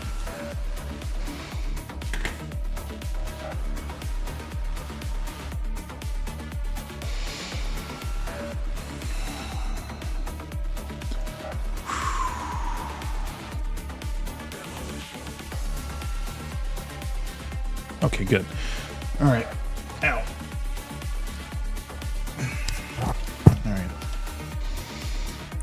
That goes here. Let me see, get this autofocus correctly. Can I get closer? I don't know why it's focusing on the booster. Let me just move this out of the way. There we go. Something's up with that software in this camera. It just wants to focus on whatever it's not in front of it.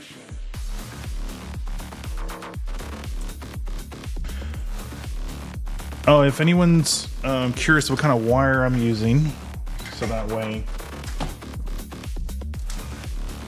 give me one. I had it up here. I literally just had it. Whatever, I'll find it later. I'm using, this is a female connector that's going to be connected to a male connector in the torso, in the main back. So make sure I give myself plenty of slack here because I want plenty of room here. Drag this down. All right. I think I put, yeah. Okay. Nervous. Shouldn't be nervous. I already did this.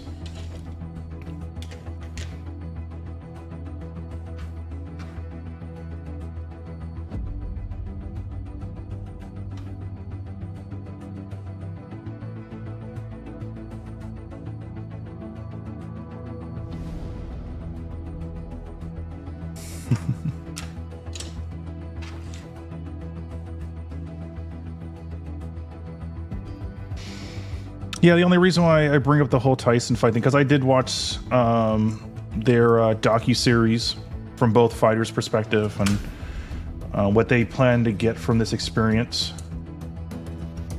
And, you know, I respect both aspects of what they hold dear to, why they want to do boxing.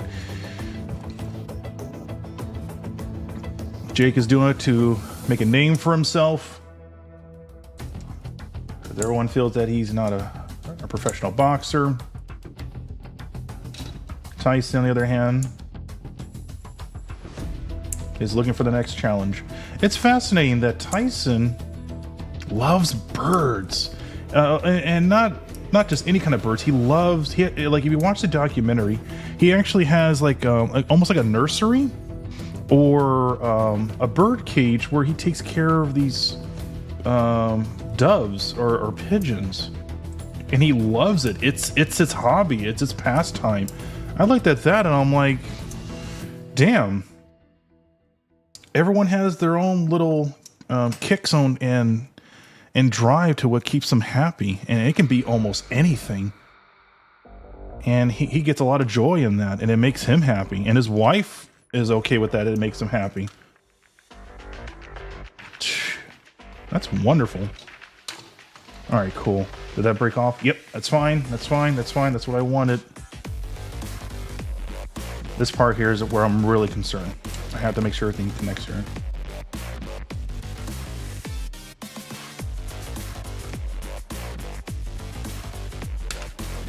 But it was such a wonderful documentary. I enjoyed every moment. Even with the Jake Paul stuff, why he's doing it, you know, he's pretty legit about it.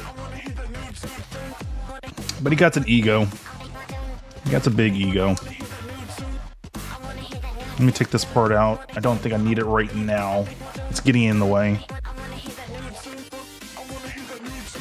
Wait, why is that sticking now? It didn't stick before. Whatever.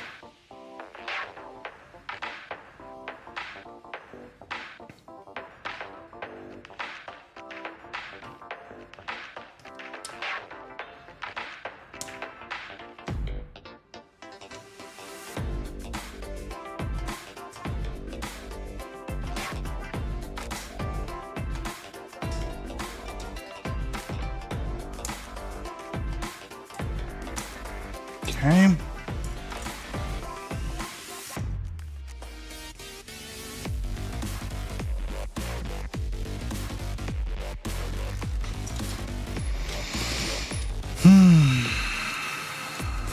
All right.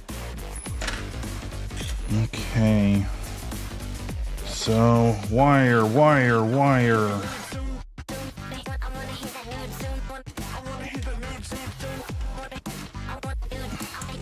Let me see how much slack I can get from this.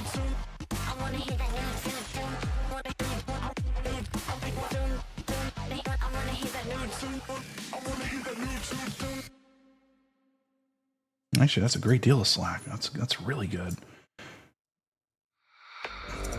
All right, cool. All right.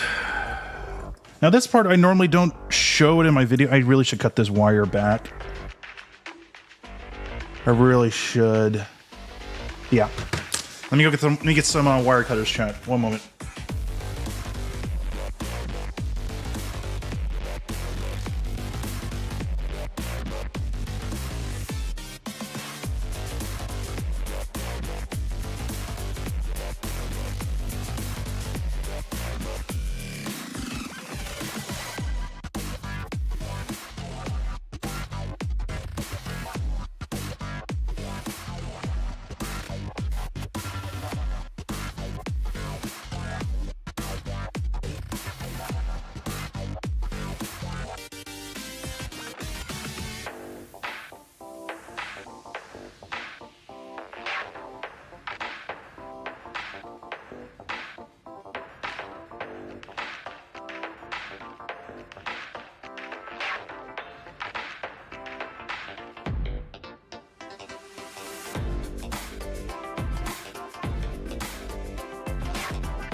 Alright, sorry about that.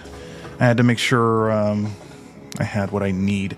Again, I say this, I wish I had a much bigger workstation, but it's fine.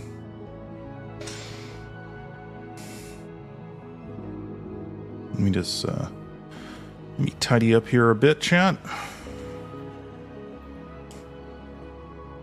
That way guys can see that I'm not a pack rat.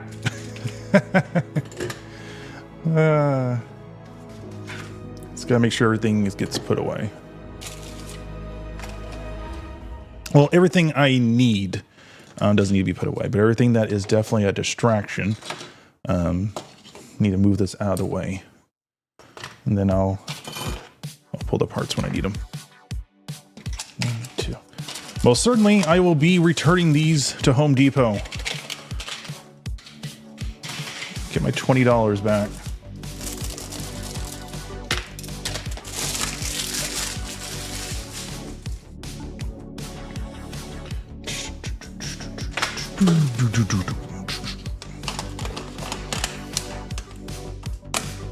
Ah, there it is. I was like, where's that cable? So the cable that I'm using here, like I mentioned before, this is a female connector that's going to be connected to a male connector. These are the ones that I'm using from Evans Designs. Wire connector type, standard, 8 length inches. And I got a male and female connector. You can get this. I think this is like $6. Don't quote me on that. I said I think. I don't know.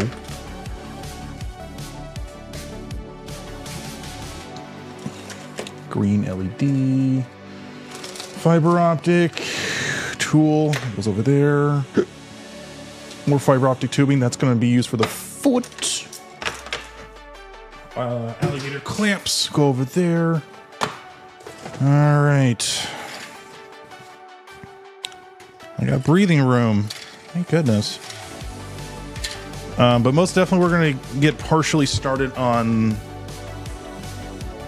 the torso and the weapon accessories. Let me move this out of the way for right now. There aren't any critical parts I need. Anything happening on the fight yet? Or they're doing like a halftime show or something?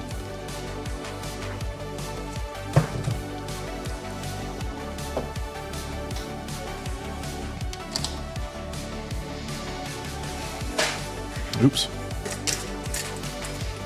Over there.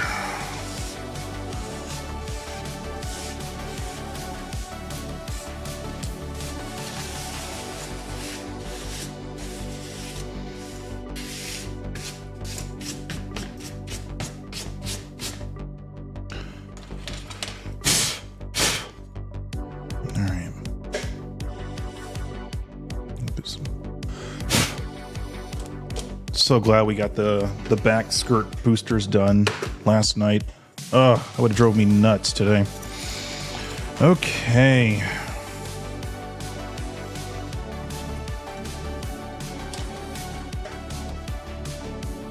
Let me just take care of this right now. Get this out of the way.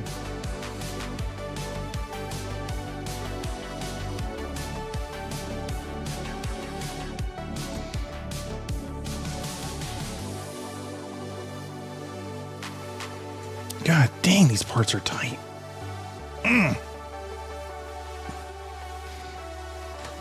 All right, good, that's done.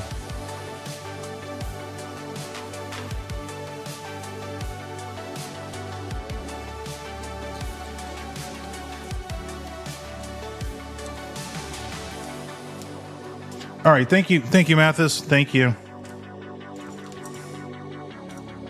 Okay, so let's do this.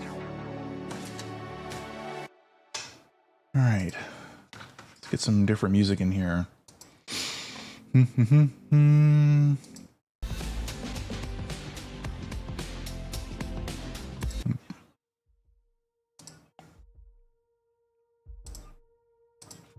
What is this? Oh, something's playing in the background. Turn that off. Let's get some different music here.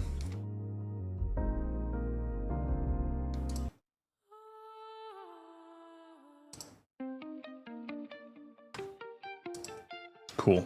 This will do. Dun, dun, dun, dun, dun, dun.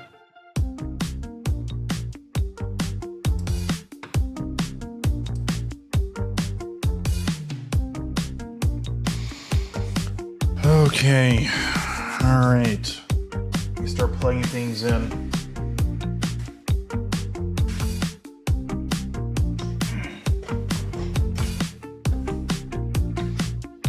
still doing opening stuff. Got it. All right, then it's not important then. Hey, happy Friday to you, Meta. Oh, Jesus. Let me just put this out there before I forget, because I was literally having a conversation with my boy Blaze. If any of you dudes and dudettes are following me on X or Twitter, please know by tomorrow I'm going to be closing my account. I am no shape or form going to be sending any kind of personal data to this stupid platform. In fact, I haven't really gained any much followers or anyone to follow me in that account for the longest time. For like the last 6 months, you know, even though I put a lot of good work on there, it tends to get snuffed out because I'm not paying a subscription fee for using X.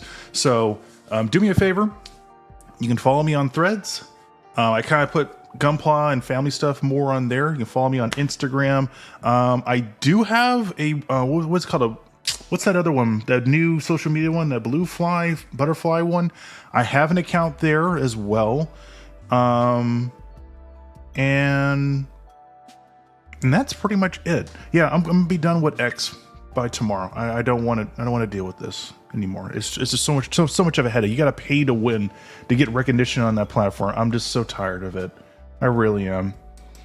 You know, it's really frustrating at times that I will literally be on the platform just trying to check up on my favorite content creators, and I'm getting nothing but political stuff, nothing but porn on there. I'm like, Jesus Christ.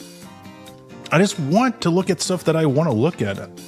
So, yeah, just know that I'll be closing that account soon. As for tomorrow. Okay. Enough dilly-dallying. This wire is a little too long. I need to cut it back a little so that way it aligns with all the other wires here.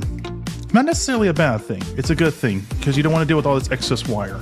So let's get to it.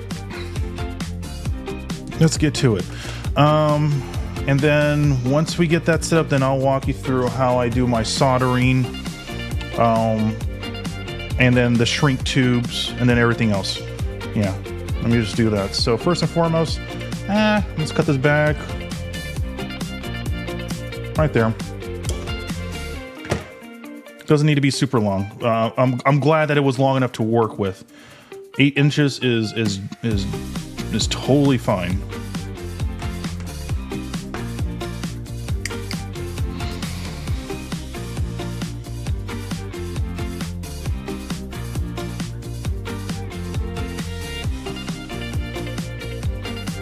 Is this thing sharp? Oh boy, gotta get myself a new pair of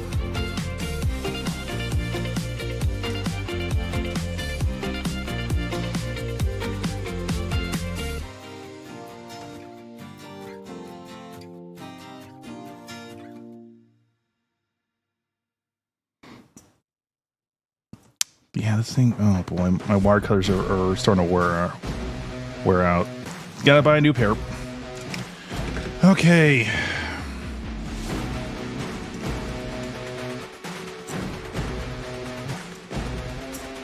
So, what I'm gonna do is I'm gonna get these prepared and get them all twisted up. Sorry I can't go any further in the zooming part. It's the best I can do, chat. Even though this is a really good camera, I originally got it for doing like face cam when I was doing streaming earlier, and making content on Twitch and YouTube. But to be honest, the webcam I got right here, this Razer, freaking awesome, and it costs half the price of it too.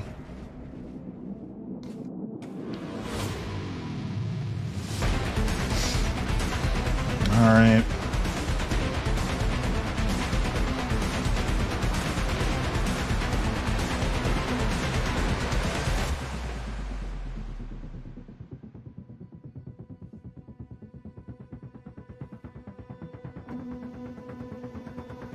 Still doing wonderful on time. Okay, cool. Make sure there's nothing loose. Everything looks good. Okay.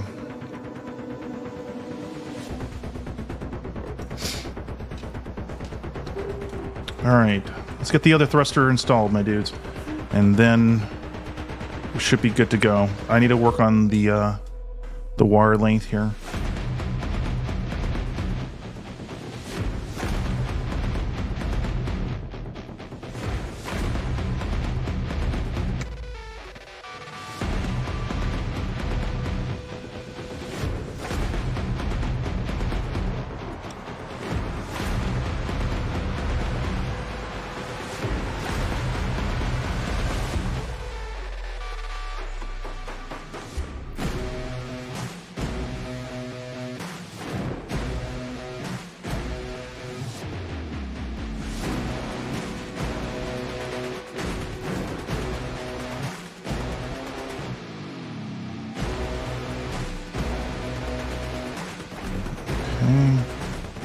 Double checking and triple checking to make sure the wire is good. All right. Okay. So let's connect these.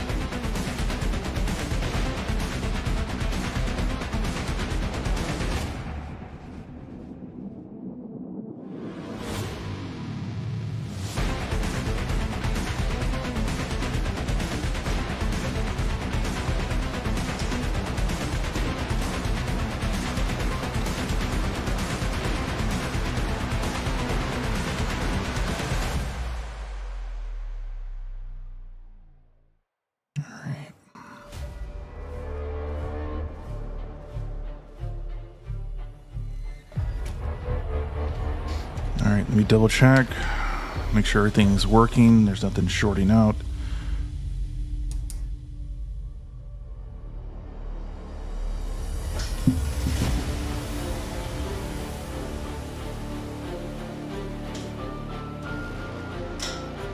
Okay, all looks good. Okay, so for when it comes to the shrink tubes,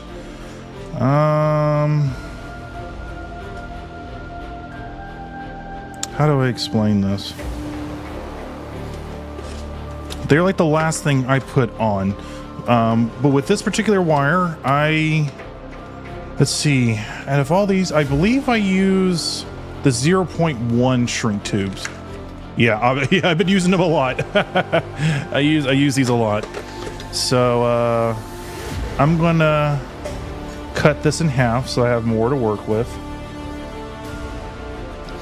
All right, that's prepared. Now I can get started soldering these wires together. Now in the past, hold up, I don't want to talk over this epic music. In the past, I would just twist these guys together and then put a shrink tube and then leave it alone. And it's in God's hands afterwards. But I have had multiple projects in the past that I have done for clients that said that, oh, the head doesn't light up, or the shoulder pad that had an LED either burn out or lost connection. So I had to break out of my comfort zone and get a soldering gun, or in this case, a solder. Now, the one I have right here, I bought this sucker like 4 years ago and I never use it. But when this came out, this was going through like a Kickstarter. I don't know what the name is. I don't know if the name's on here at all, but you can pretty much find this exact soldering tool anywhere. It has a nice little LCD screen telling you how hot the actual instrument gets. And at the same time, it's very consistent. So I like to keep it like between 250 to 300 degrees, but I'm gonna cook it up to like 340 so I can get the soldering on here. Now, as for the solderer, I don't know what particular solder this is, but if you are gonna get soldered, I would recommend get one that doesn't have any lead in it, because, you know, we all know lead's poisonous to you and it can hurt you. So yeah, when you get a solder or the soldering itself, make sure you get one that doesn't have any lead. Anyway, let's do this. Okay, make sure this is on. Now, normally I do have a tool to hold the wires when I'm soldering to keep them upright. They didn't come in the mail. I was supposed to get them today. They didn't come in. So I would recommend when you're soldering with wires, there's like these little alligator clamps that have like a magnifying glass on top of it that keeps the wires where they need to be. Best investment I did a couple of months back. I wish I knew where I put the damn things, but they're long gone now. And whenever my delivery is going to get here from Amazon, it'll get here. And it shouldn't have taken this long because I know what factory it's coming from. Anyway, so we got two settings on here. One that tells you if you want it in Celsius or in Fahrenheit. At the same time, you get to choose between the settings and let it reset. I, for one. Now, here we go. It tells you the temperature, where it starts at, how much time you have when using the tool, temperature, everything, voltage. Very, very wonderful tool. I've used this for years. Well, not years. I've been using it just recently. So I'm gonna press down on here. So you can increase the temperature to lower it down, and then you can increase it to like 300 and 350. Like I said, I'm gonna put it up to 340 so I can get this part done. I'm just gonna wait for it to heat up. Okay, it's almost there. Don't fall down now. This is this is another reason why I don't show the soldering process on YouTube. It is dangerous if you don't know what you're doing. And it took me months to figure out how to solder correctly.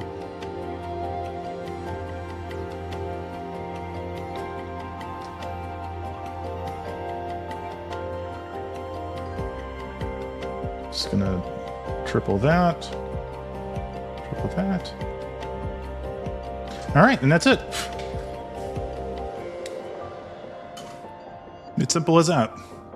So now those pieces are now soldered. Thank God. Now I go to the next step of applying the shrink tubes. So give a nice little twist. And if they don't fit in there the first time, don't worry, just work with it. Twist it to the left, twist it to the right, and you're good. Same thing with this one. Twist it to the right, twist it to the left, and you're good. Now, there are two methods when it comes to using the shrink tube. I've seen a lot of people in multiple forums use the actual heating rod to superheat it to melt it down. But I've noticed in the past that it's a bit inconsistent. So I use an alternative.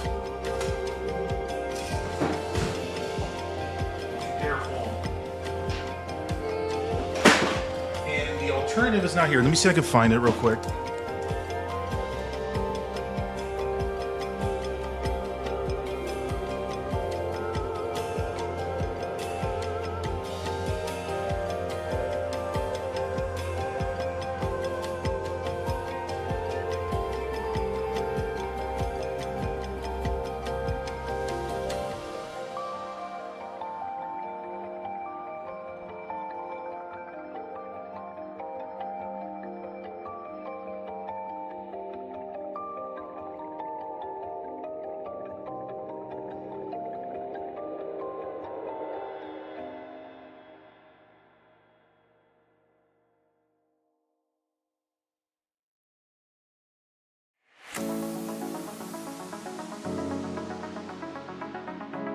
Okay, it's a lighter that you would normally use to, light a barbecue.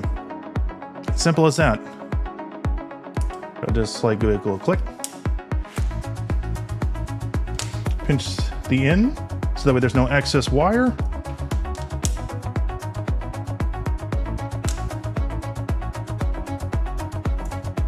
And that's it. Done.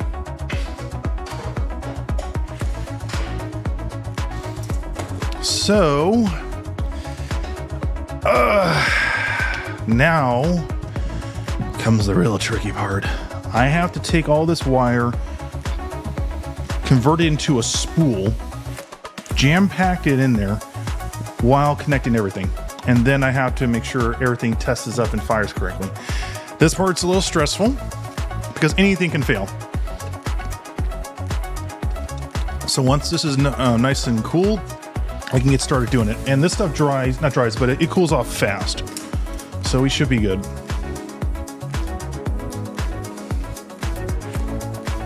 So let me just double check to make sure I got everything I need. I don't need this. That's done. And I don't know what I did with my other tool. I'll manage. Gotta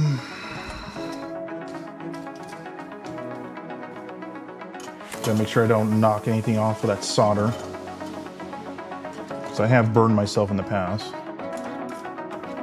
Not as superficial as what I did when I was like 12. Was I 12? When I was 11 years old. Very painful experience.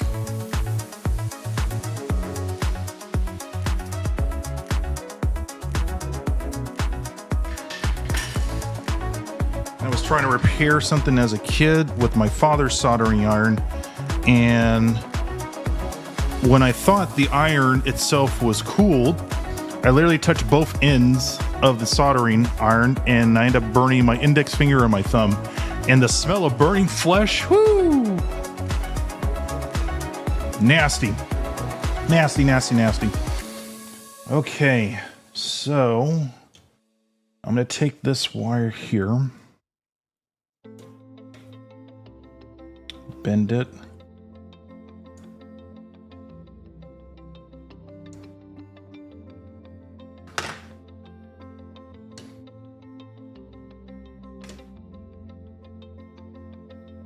Yeah, this part's always stressful. I have more wire here, so I'm gonna work on this end first. And then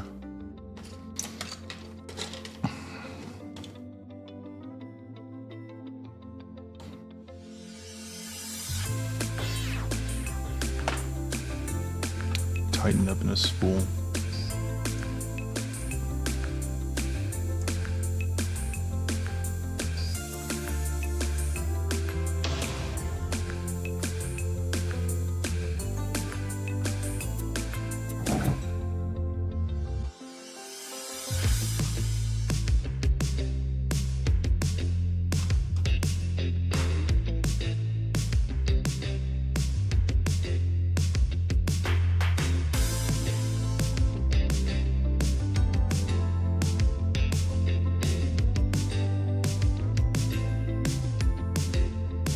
So if anyone ever asks, is like, what's the hardest part when it comes to putting in LEDs? This is the hard part right here.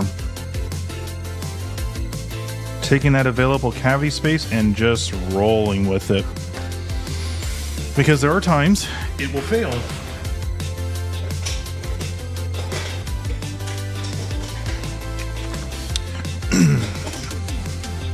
I'm just triple checking and consulting with the instruction manual, making sure I can lock things down.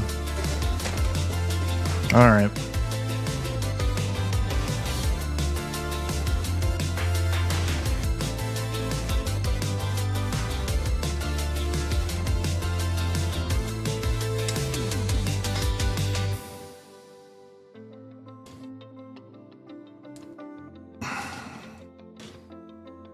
All right. Lock down.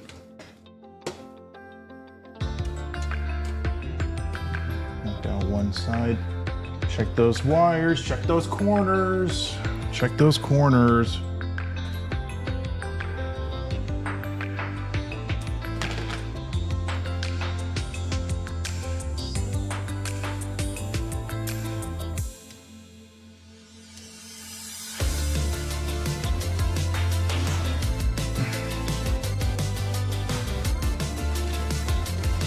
Say it with me, chat. 1.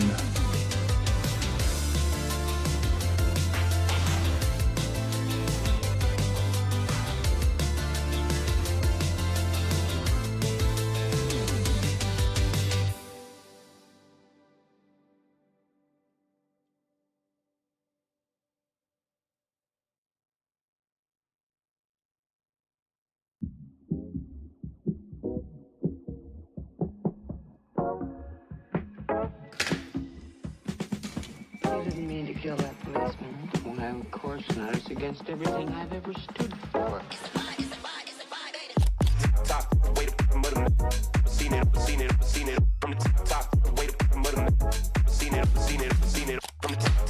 Let me get a photo of this. Yes, thank you, phone. Gotta get a photo of this part. This is really important. Shoot. All right.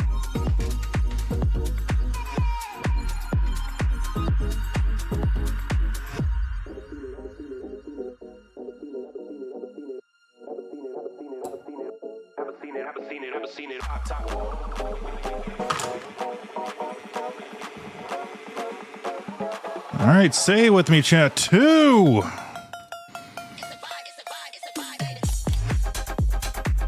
All right. Let me just tighten it up here real quick.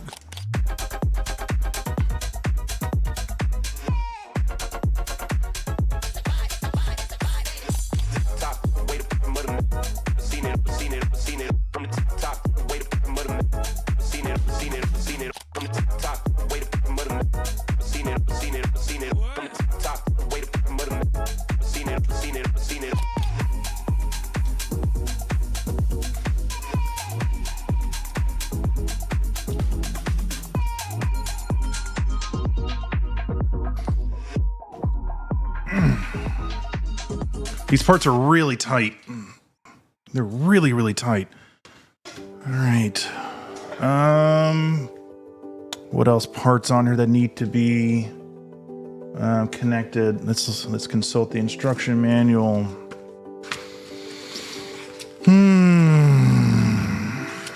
I will only celebrate once everything is connected. All right.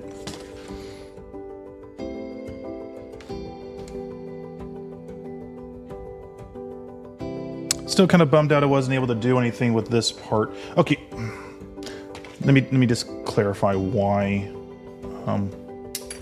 Take this out. Over here, there it is. There's literally like a window right here where you put this in. It sits right here in this plate, and that's where that. It's like right here. That's where the open window is. It's pointless. That's why I wanted to sneak in an LED in there.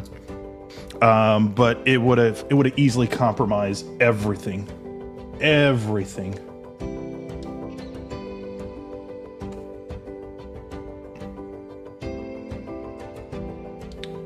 Oh, I forgot. This thing needs to be perfectly lined up. There we go.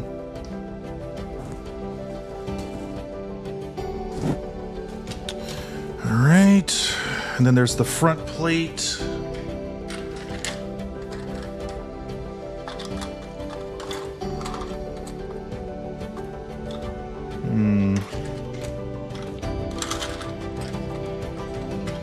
There goes that part.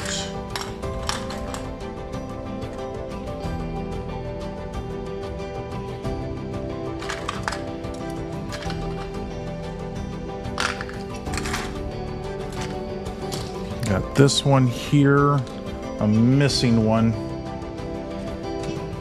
Let's see, I have it here. Let me just double check. Because a lot of times the part is usually like right in front of me.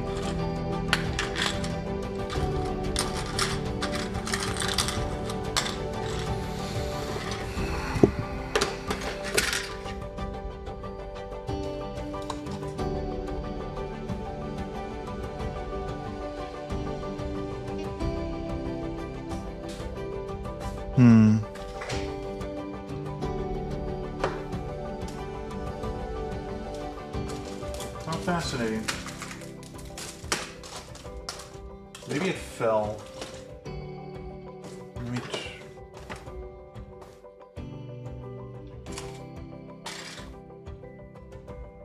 I'm gonna look for it real quick. Be right back. Ba-ba-bam.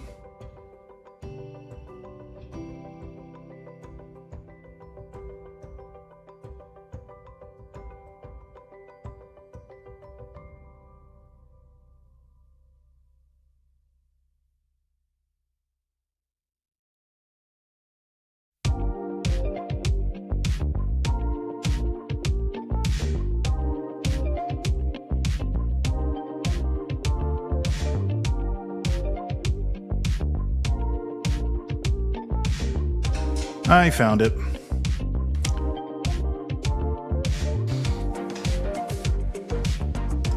This thing got a good heft to it. Jesus Christ.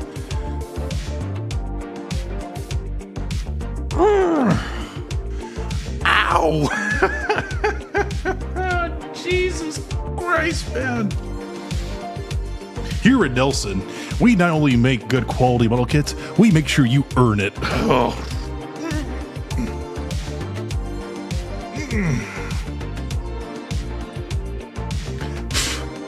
My God, just to get that one piece on there.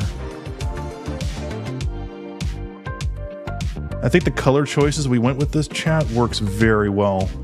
This is going to be a beautiful kit when it's done. It's going to look absolutely amazing. And then there's this part. Is that the last part of it? Hold up. Okay. That should slide in like so. Yeah.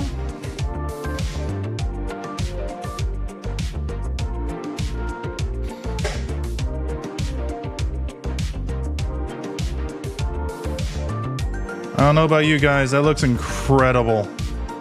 Jesus Christ. Okay. Now we gotta light it up. Let us light this fire of hype.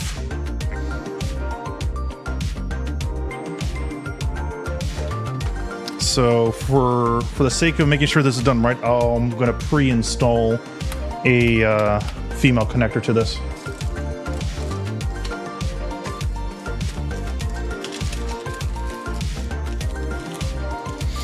I'm curious, is anyone else in the chat building this model kit alongside?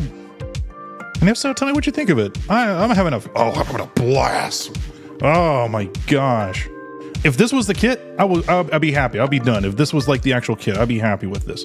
But it's a perfect grade, which means it's gonna get better. It's gonna get hella better. All right. Moment of truth. Let's get some appropriate music in here. This is a very big moment.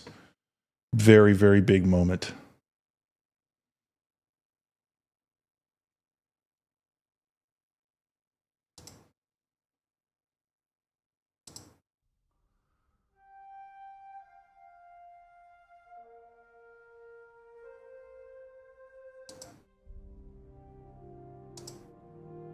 Nah, too soft.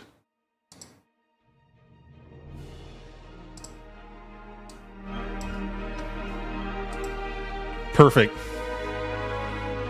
This is what we want.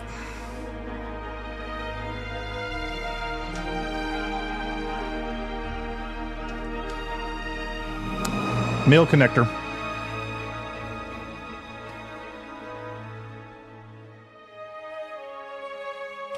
Make sure I have everything prepped here. Let's kill the light. We can see this beautiful bad boy lit up. Here we go. Open up the ports. There we go. Woo-hoo-hoo-hoo. This looks awesome. That nice white hot look. Ah, very, very nice. I'm happy. I'm happy. We did it, chat. We did it.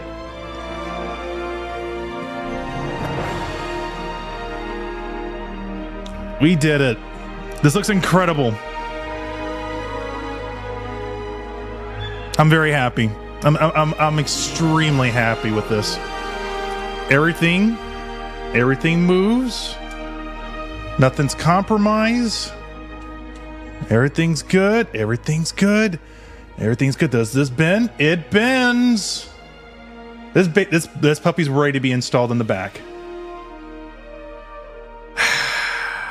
This makes me super happy. Yeah, man. This makes me super happy. So now tonight we gotta try to get something prepared for the torso. So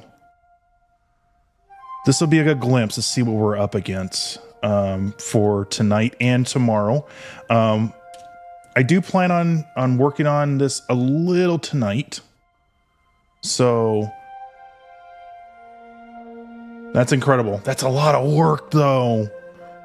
But the cool thing is this has a very noticeable wire. I'm going to airbrush it out so it can be hidden. The next thing we have to do tonight is drill in a port in which this can be put back here. And then should be good. I'm incredibly happy how this turned out, man.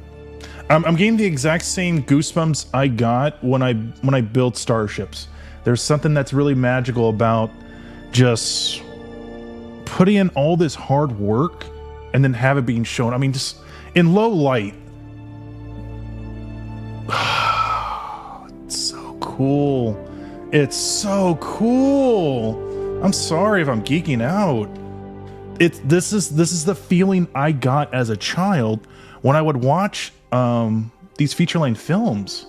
It's flickering because there's not a stable connection. This is the feeling I got every time I would watch these films, just watching those engines just pulsate, and then with the sound effects behind it, it creates that feeling that those things really do exist. Very, very happy with this. We did it, chat. I can't believe it. We did it. It took 2 nights, 3-ish. It took 3.5 nights, but we did it. Holy crap, we did it. But we're not done tonight. We still got 2 more hours to keep going. Yeah. We still got 2 more hours. We're gonna cook. We're still gonna keep cooking. Yeah, we're still cooking tonight. So now we gotta get things prepared for the torso. Let me get more lighting here. Much better. We need to get everything ready for the torso.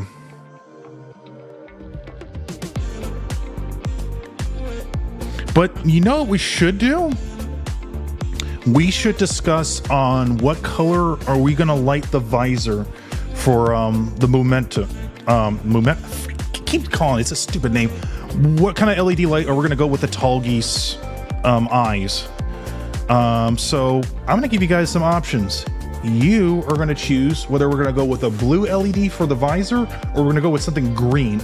Me personally, I'll be totally fine with the green LED because it reminds me of that iconic scene in Endless Waltz when the Tall Geese 2 is like emerging his head up in front of the bridge officers, in front of the bridge, and he takes them out. That visor, oh, sexy. Absolutely sexy, dude. And again, I am not a big fan of Gundam Wing. Not by the slightest, but I love the mobile suit designs. They're wonderful. So we're done with this. We're done with this. And again, shout outs to you guys for choosing the gold on certain key areas. And even with the hint of copper, that works so damn well with this. I'm super happy how this turned out, guys. Excellent call. Seriously. Give yourself a pat in the back. Seriously, like the original color scheme for this model kit, it needs something to uplift it. It needs something to make it pop, and I chose these particular blues to make it work. Not the classic Gundam blue one. No. But something that disharmonizes, that catches your attention, like the subtle whites, the soft grays, the punchy and grayish blues, and then the little hint of gold and a little bit of copper. Finito. Perfecto. Love it.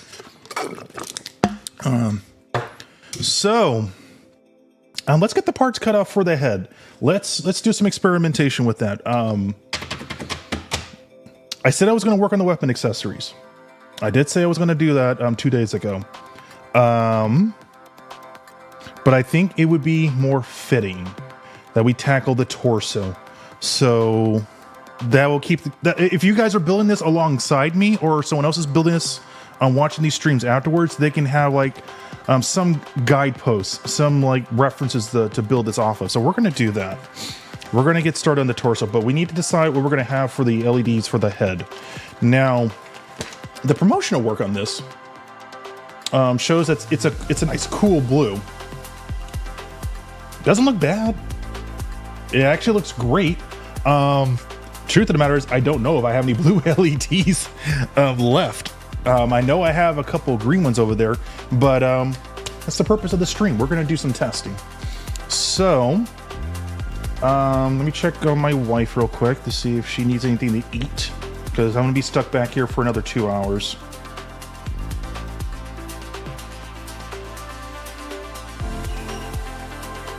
Anything on, I forgot to ask, anything happening on the Tyson fight yet, or they're still doing like their opening fights? Please let me know. I don't want to watch any of it. I'm having way too much damn fun with this.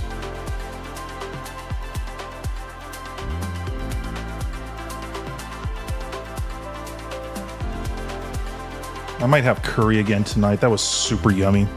I think that's another reason why I feel like so much more relaxed. I had some really good Indian food last night. It was just, I haven't had curry in months. I haven't had curry in a long time. Yo, Mathis, have a good one, my dude. Thank you for chilling with us. Really do appreciate the man. Thank you for chilling with us. You literally, and you took off at the right time. We finished the backpack, so that makes me happy. Seriously, thank you for chilling with us. So,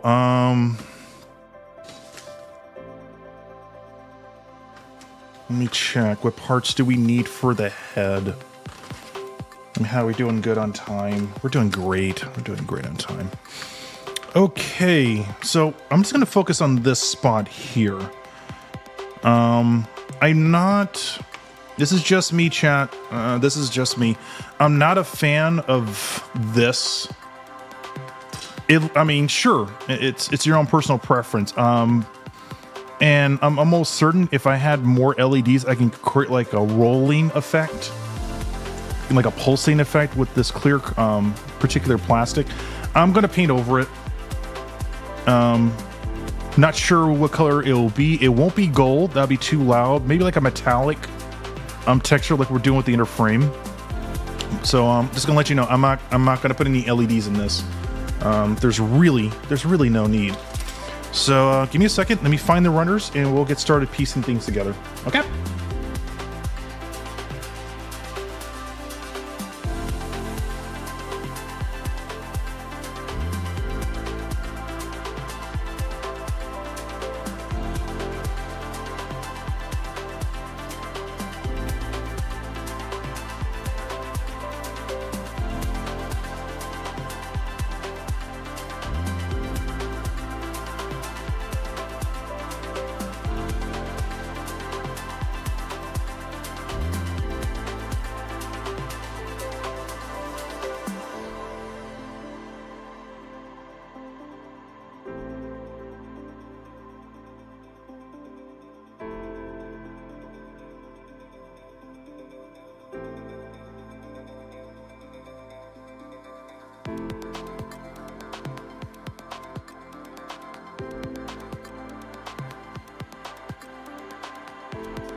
All right, let me just cut these runners off stream. Let you guys immerse yourself in my clutter, my beautiful, unorganized clutter. Okay. F7. It's not this one. Oh, interesting. So, for the longest time, I was trying to figure out why does this model kit have a clear runner of a heart? No, that's not it right here. There it is. There was this mystery runner right here. I was like, why is there a runner of a heart in here? Is this just their way of having like a funny sense of humor with their work? And it turns out it's actually part of the visor.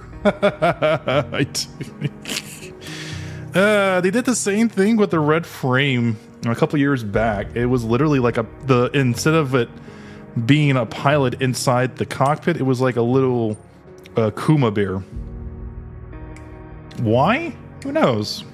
It's cute. I guess you can say it's an artist's signature.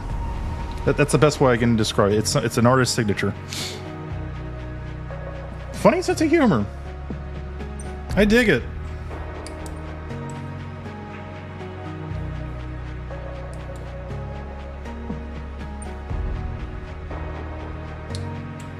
An Easter egg. Well, what's it an Easter egg? What is an Easter egg of? It's just because, like, hey, I put this here. Is that what it's primarily for? If so, that's cool.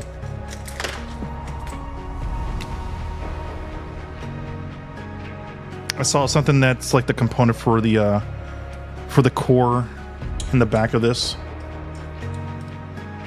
I might salvage it. I don't know. We'll see. We'll see how much power will run it, because I think by the end of this build, this model kit will probably, let's see, the booster has 6, the head, that's 7, the feet, 8, 9, and maybe 3 parts in the torso, 10 LEDs once it's done.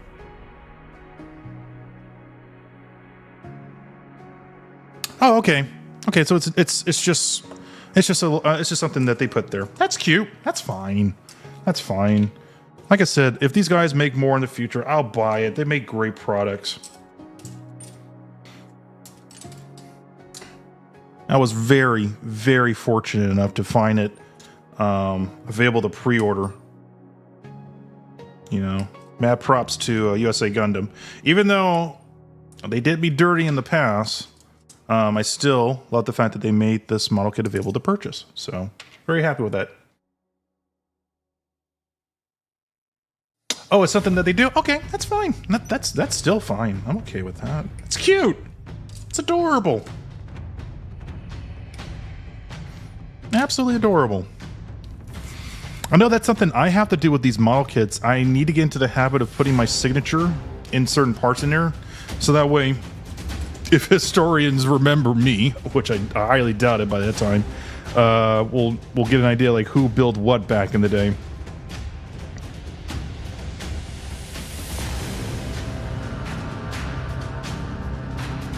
God, my lips are chapping. It's bugging me.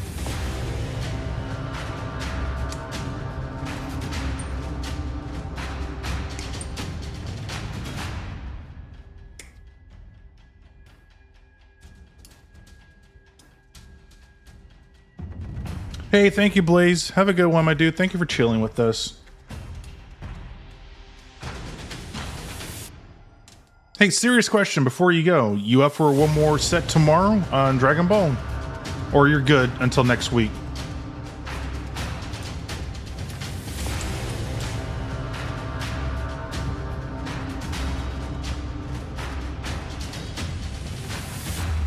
I'm seeing some weird pieces on here. I'm just triple checking to see where it needs to go.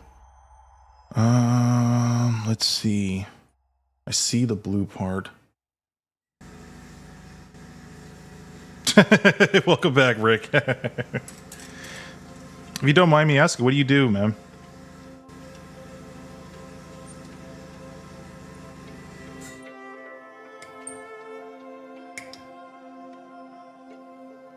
Yes, the backpack is done, bro, and it lights up. It's beautiful.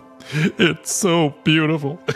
I don't get super emotional on parts like that, but yeah, maybe a little misty on how well it turned out. So that's a clear sign that the rest of the kit's gonna look amazing. It's gonna look absolutely beautiful. Okay, I'm seeing parts here. J, A2, and then E. I imagine those are color runners. So I don't need these anymore.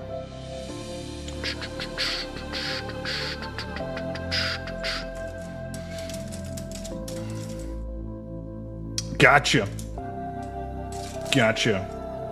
Not a fan of buying kits from US Gundam. They don't add any extra packaging material to the kits and they ship. If they don't care about boxes, it's just fine, but I like to keep mines. Oh yeah, it's understandable.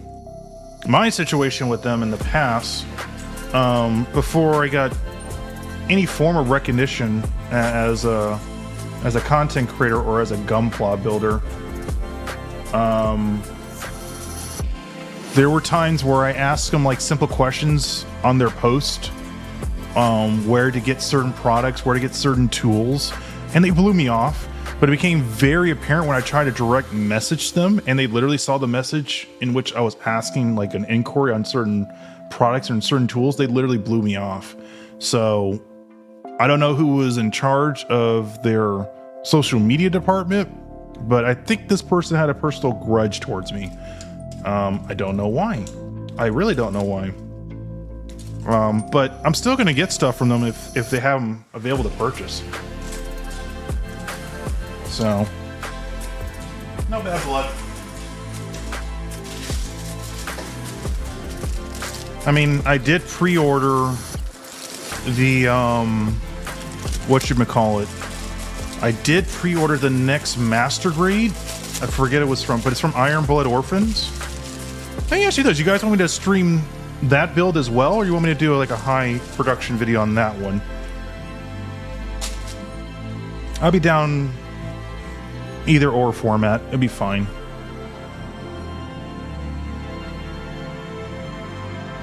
Okay. Wow, that face sculpt looks dope. That mouth looks awesome. Dude. Super, super cool. I'm already digging everything that's in this frame here. That's frame. I'm sorry, runner. Excuse me. Frame. God damn. What? Damn. I don't know if there's any of you dudes and dudettes in here have ever played a game called Zone of the Enders. Would love to get a 1/60th frame of that orbital frame. Oh my gosh. I mean, I'm happy I got the opportunity to build the model kit a couple years back. I've built Jehudi I think 3 times now. The first time I bought it on impulse. I put it together. I didn't do any weathering. I didn't do any painting. I just did a snap and build and kept it on my shelf and grew bored of it and never really appreciated it. And then I think I just shelved it and put it away in storage. That was a different me back then. Didn't truly appreciate what I had and what I built back then. Times were different.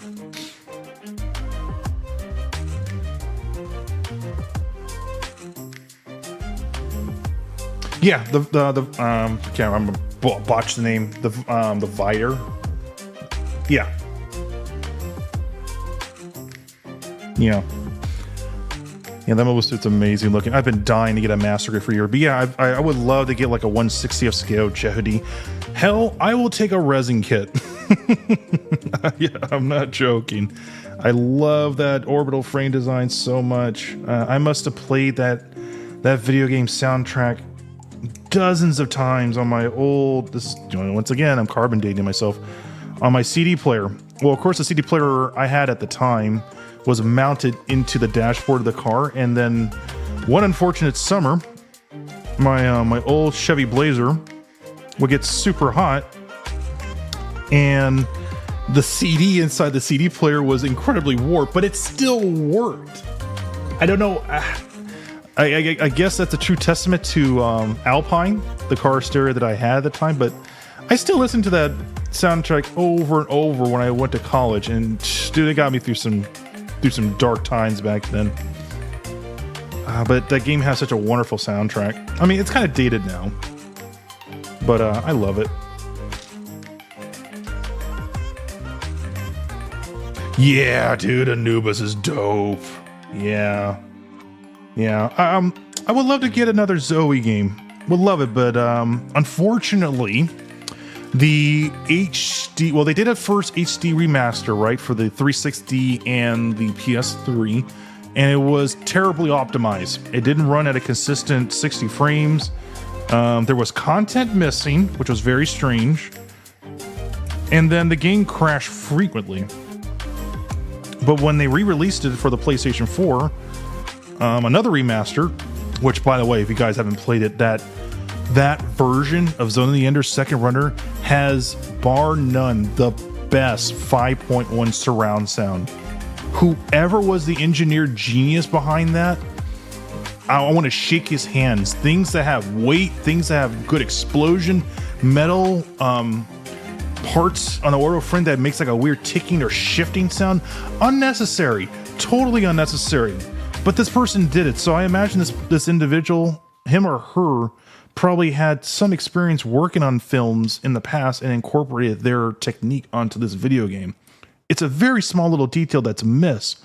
Because I played that game a lot on the PS2, and playing on the PS4 on a nice OLED TV with 7.1 surround sound, and you feel the weight and power of it. I'm like, this game's incredible, absolutely incredible. But unfortunately, we're not going to get a third game. Yeah. The tall geese chest looks like it can have an LED. Yes. I'm gonna try to sneak in 3 LEDs. But it's gonna be a long shot. What I want to do, I want to try to sneak something here, like around the chest plate. It's a stupid little aesthetic, but I think it'll add to it. But there will be an LED for the visor. We're gonna experiment between a blue, like a light blue, and then we're gonna experiment with a green LED. But since you guys are here, and you guys gave me incredible input for the backpack unit on what the color scheme was, it's only fitting for you, ladies and gentlemen, to decide what color of the LED should go onto this model kit. It's only fair. You help me out, I help you out, we all have a wonderful time.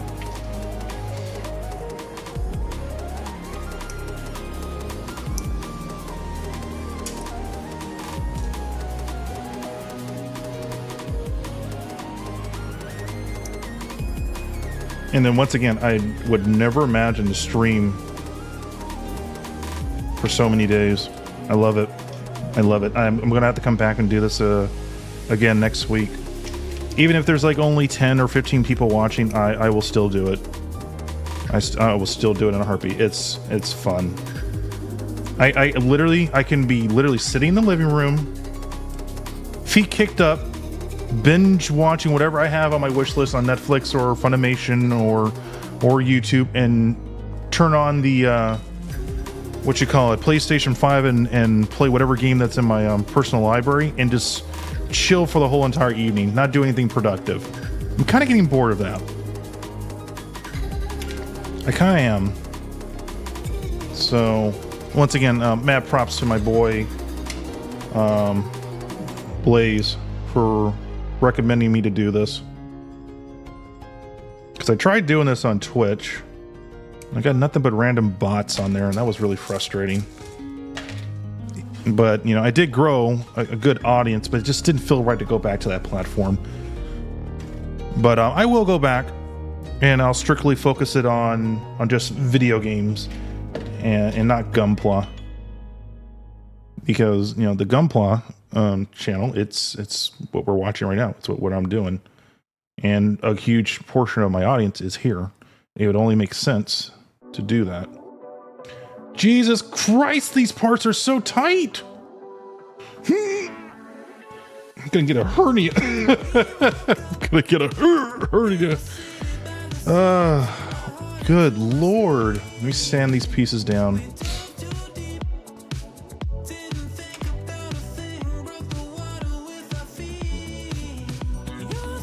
No. We're gonna test both of them out, my man. We're gonna test them both out. It's gonna be either or. That's why you guys are here. That's why I'm trying desperately to get this head constructed. It's very interesting.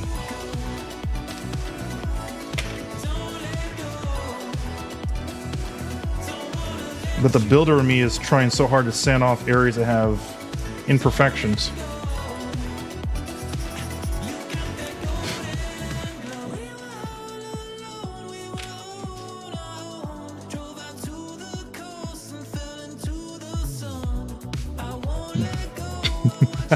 Super cute. I love it. I love it.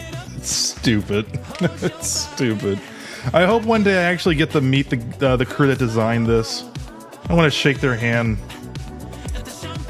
and just tell them, like, I get what you guys are doing, but obviously you had fun working on this project, and I hope and I pray nothing but success for them here on out. That is if Bandai hits him with a ban hammer, because we know we've seen him do it in the past.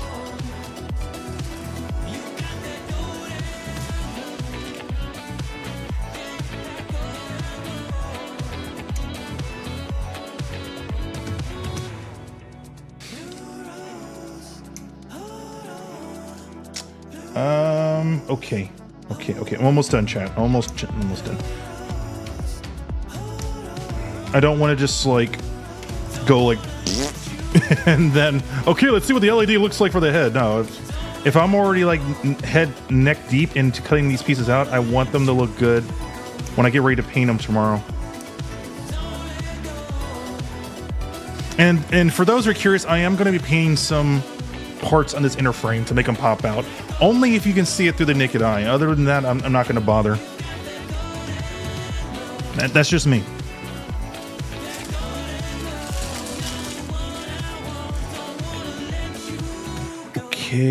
Okay. All right, so I got the first visor, side vents.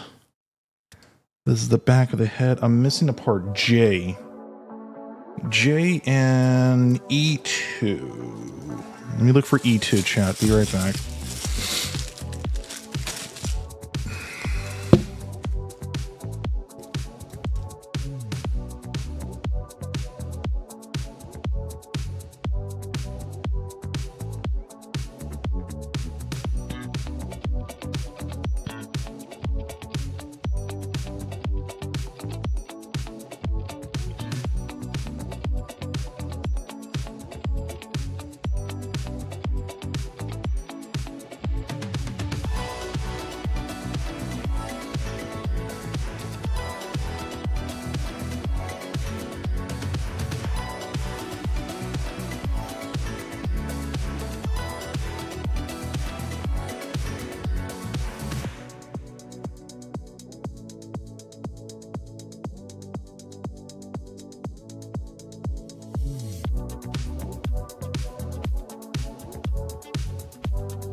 All right. Damn, the music died.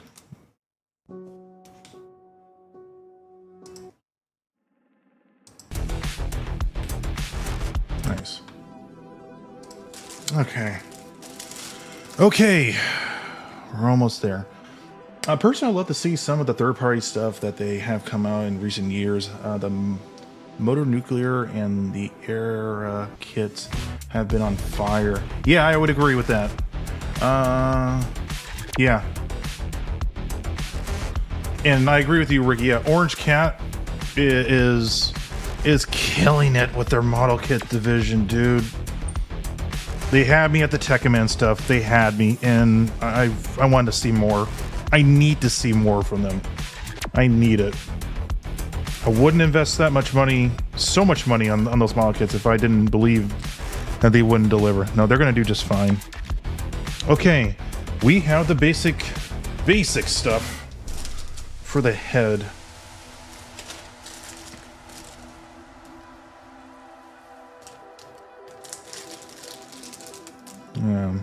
I see some parts here too. These are E23. There it is. Any updates on the fights, my dude?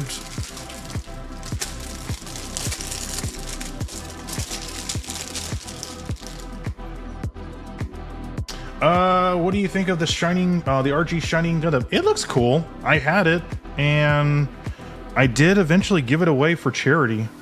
Never got around to actually building it, unfortunately. I wish I did. I really did, but a fellow content creator was trying to raise money for charity. What happened with the wildfires in Hawaii? So it only makes sense to take some of my backlog model kits to help contribute to his cause. I don't know when I'll get around to getting the next RG Shining Gundam. I might pick it up. I might.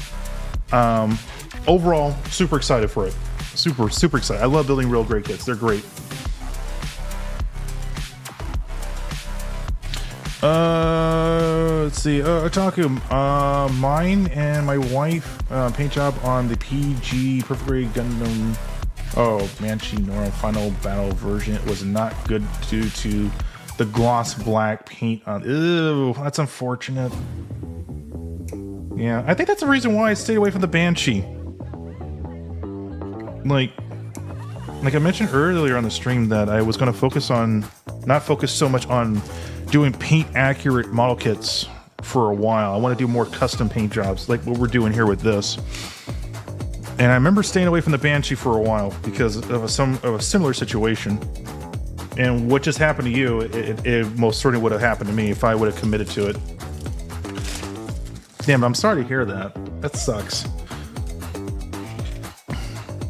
Okay, let me get this together.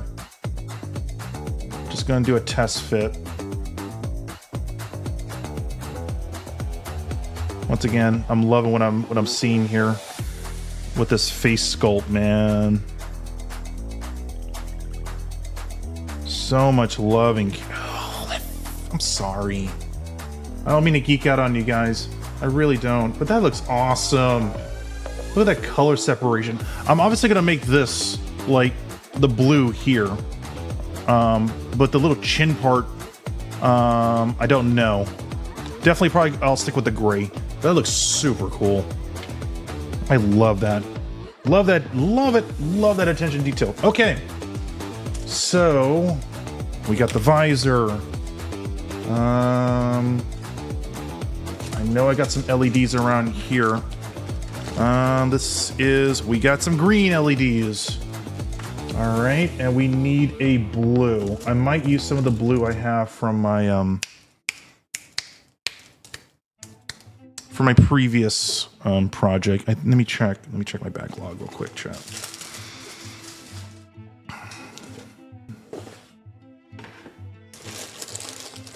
Oh, honestly, I'd be fine with either or color.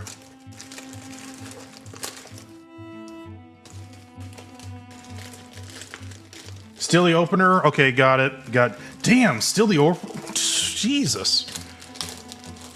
Has it really been that long? I've been streaming that long? It's been 2 hours since then. Okay, all right. Keep me posted, please.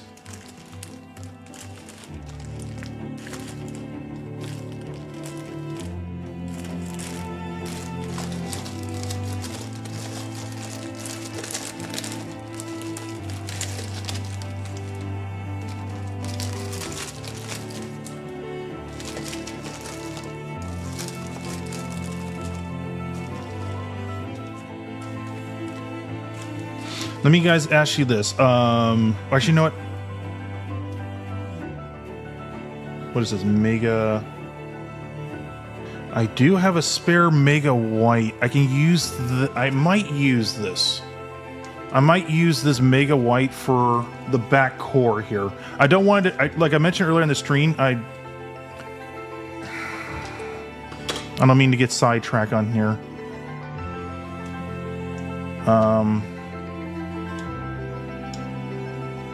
Having it like this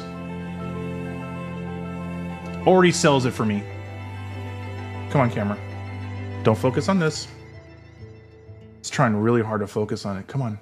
Yeah, like right here, I like it like this. This looks fine. This right here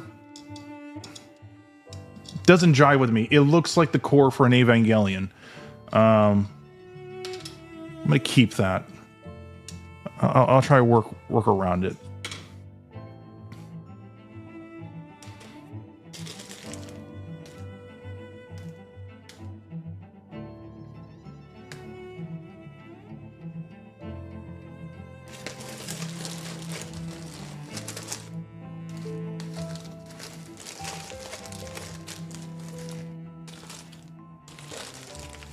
Wow, I am super low on LEDs.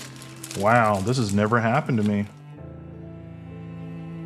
That's crazy. I mean, to be honest, I haven't really bought any supplies for months. Just been too busy with life. But I usually have like tons and tons of spare ones and leftover ones lying around. I might need to look at my supply, what I have for my pat labor. Let me go take a look, chat. Let me go take a look. I'm pretty sure I got a chip.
Nope, nada, zilch. It's okay.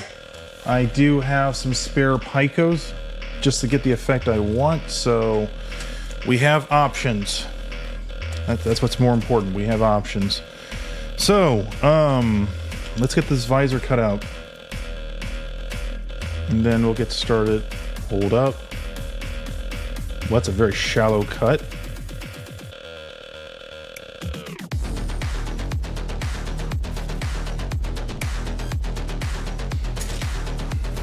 I don't like the fact that it's super clear. This is always like my biggest concern when I'm working with clear runners.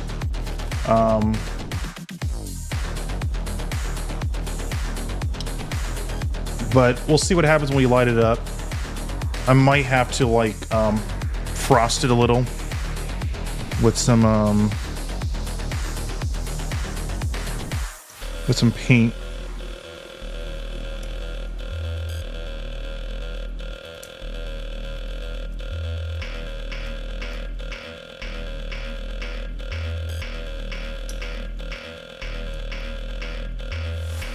Okay. Okay, we got our green, and we got some spare picos. Let's do this.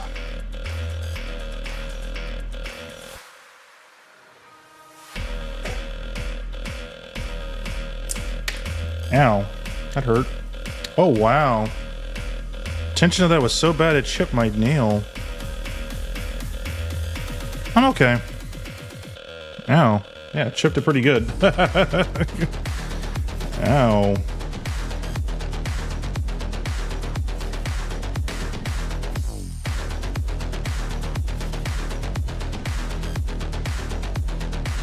Yeah, I agree. Yeah, I'll be putting the, yeah, that's, we're on the same wavelength.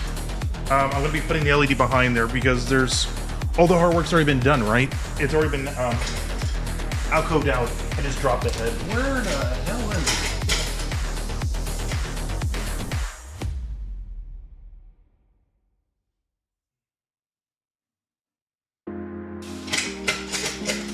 All right.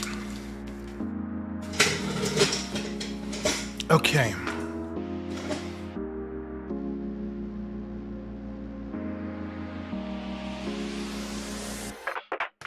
Okay, so first one, we're gonna go with green LED. I'm gonna go with the first one. This one's going to be a chip.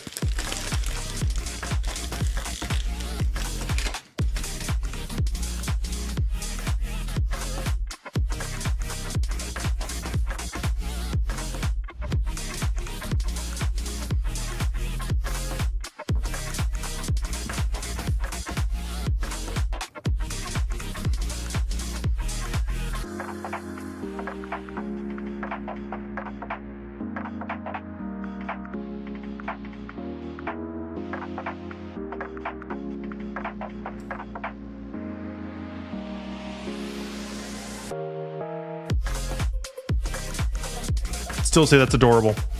All right, so I'm gonna tighten it down just a little so I can keep it centered, and then see how that looks.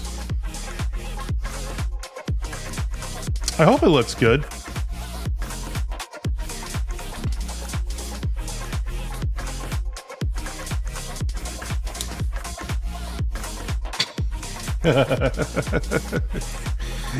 No way it's that low. Really? Please tell me it just got loose. No way that visor's that low.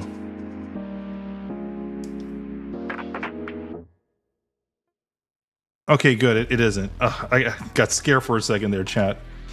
Like, I applied a little pressure down to the visor and it went like... It just smooshed it really hard. Oh, damn it. Got scared for a second. It is that low. Never mind. The visor is like very shallow.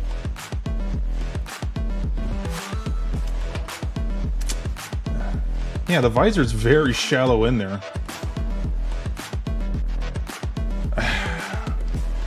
It's okay. It's fine. Okay, here we go. Let's plug in the green one.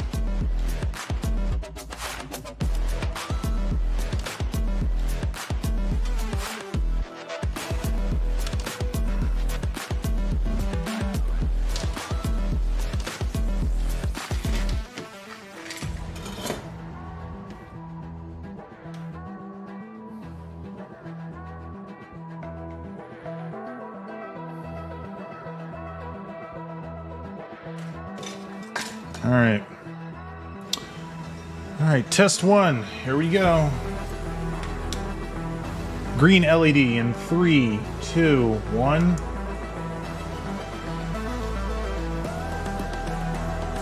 I kind of dig it. Hold on, let me let it focus for a second. Come on. Oh God, screw this camera. That doesn't look bad. I kind of dig it.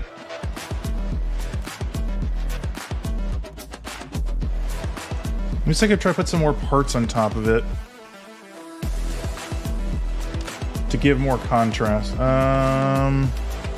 Where's the front baseball cap visor? There it is.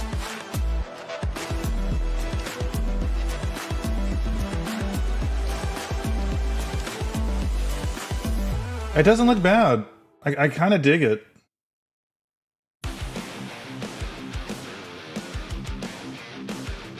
Once again, that's the green. It really reminds you of Tall Geese from Endless Waltz. It really does. It doesn't look bad. Okay, so now let's do the blue one.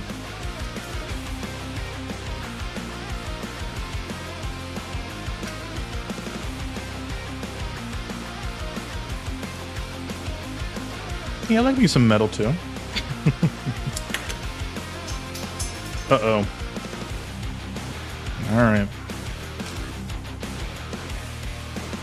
Almost lost it.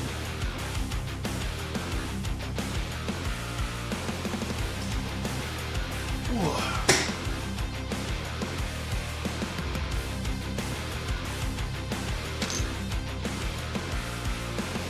Okay. Next one. Green has been completed. I don't know where I put it. It's gone now. I'll find it. It's definitely on the floor. All right, going for ice. This is going to be ice blue. This is the same color that we use for the thrusters.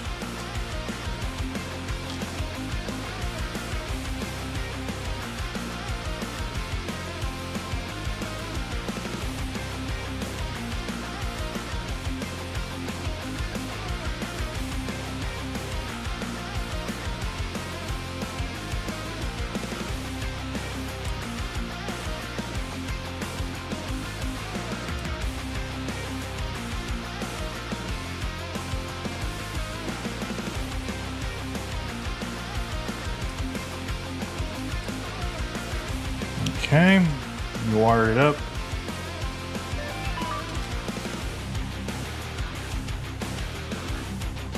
Thank you for the. Yeah, that's the that's my proton pack I wore for Halloween with my son. Best edition or I should say the best thing I bought. And it didn't cost me an arm and a leg. You know, I really wanted to get the Hasbro proton pack. But I wasn't going to spend $800. No. I got bills to pay, brother. Okay. Ice blue. LED. Let me put the parts on here because it's only fair. We did it for the green. Let's do it for the blue. Great. My computer just told me, like, hey, you have a software update. You must do it now. Please. I need a purpose. Please, Father. God, that baseball cap part's weird. Super low. Okay, here we go. Ice blue. 3, 2, focus. I'm not hitting the power button to focus, camera.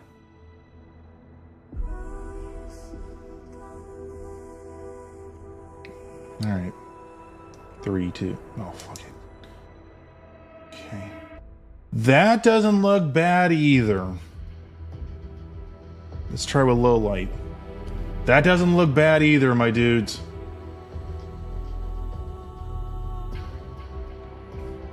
That doesn't look bad at all. But that mint green is singing to me. You know what I mean? That doesn't look half bad. Let's try with even more low light. Bam. That doesn't look bad. No, it doesn't look bad at all. Okay.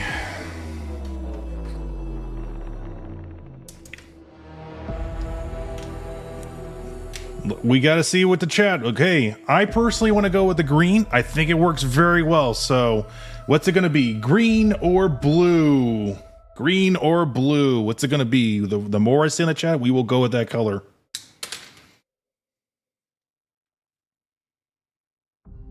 Green for the win. Blue / blue, I think. I vibing with the blue. Both look great, but the mint green is way too good, my dude. Okay. The greens have it. The greens have won this war. Yeah. And this is actually good because I can actually roll with this green LED, and then I can incorporate other parts on the chest to add some more LED lights. Again, it's still in the brainstorming phase what I want to do with it, but it will happen. It's getting cold in the garage. Damn. It's getting really cold. All right, let me cut these pieces out real quick and then get them ready. You vote try a red one? Should we put a red one? I do have a spare red LED. Let me take a look. I believe I have a spare red one. Let me check. Green, green, green, yellow. Let me take a look.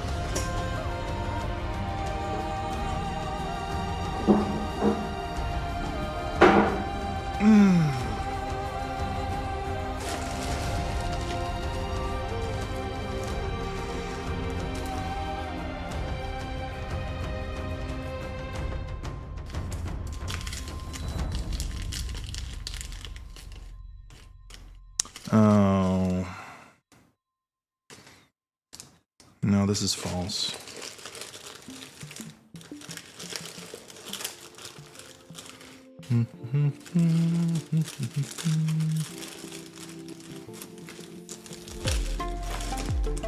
Sorry, bro. Fresh out of Reds. Sorry. I do recall seeing I did have a red one, but that LED is for something else completely different.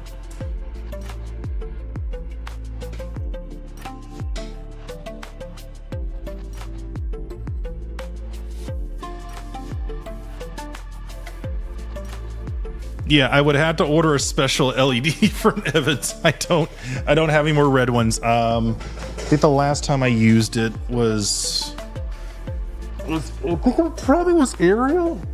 It was a long time ago. I think it was from the Ariel Gundam. Ah, damn, that would look really cool. Wow, this looks funny. I'm looking at the visor, right? And I'm just like really marveling on how incredibly detailed it is. Come on, camera. Focus, please. And then when I flip it, it has this horrifying face. Oh, I love it. I mean, I understand it's supposed to be like this, but just it. Oh, that's priceless. Stupid. Oh, it's super funny.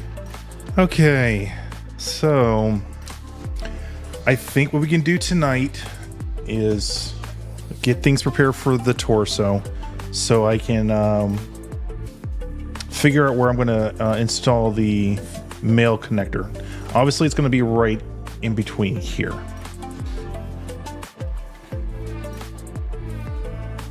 Yeah, so let me just get all the runners prepared in a separate container so I don't get lost again. So let's see, this is the head. I'm already seeing a spot that needs to be shaved down. Yeah, let me sand this down. Then let me play with the idea with the with that core unit in the back. I might have something that can work. I'm cleaning up the pieces right now, chat, before I move on to the next part of this model.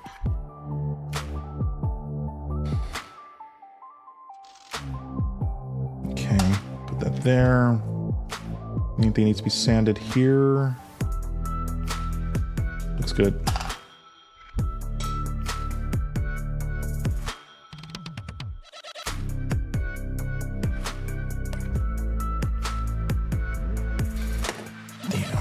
Craving chicken curry again tonight. Oh, that's not good. It's not going to be good on my wallet. Let me see how this looks when it's partially put together.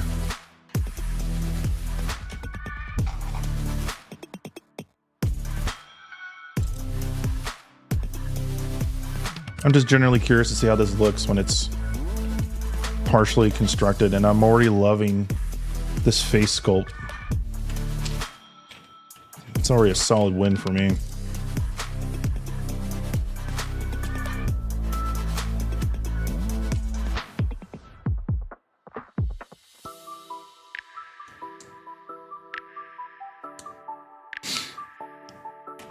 Yeah, let me just put this all together.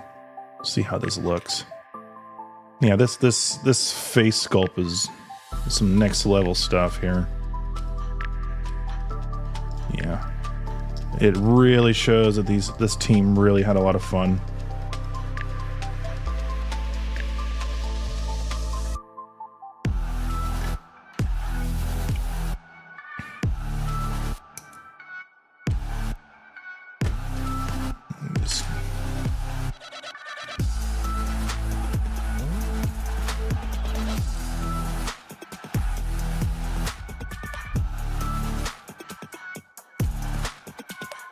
Nope, had it the right way. I'm already envisioning what I'm going to do for the color scheme on here. I'm already seeing it. It's going to be cool.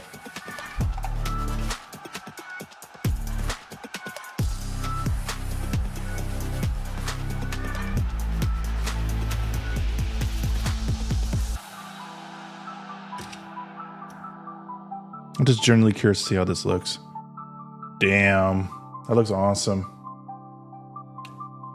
Doing snap builds aren't my thing, but this is incredible. I love it. This thing's gonna look awesome when it's fully lit up and painted. Yeah, I'm already knowing what color schemes I'm gonna apply onto here. This is gonna look awesome. Can't wait. Can't wait. All right, take these runners out. Put them in their designated spot, clean them up a bit, and then get the upper body prepared. And then tomorrow, let's see what my schedule is. I definitely want to try to get the weapon accessories done. That seems like something that I tend to overlook a lot. And in many aspects, it's actually fun to work on the weapon accessories.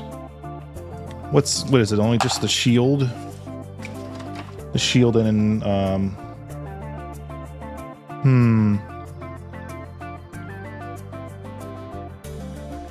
looks like a bazooka or some sort, or like a cannon.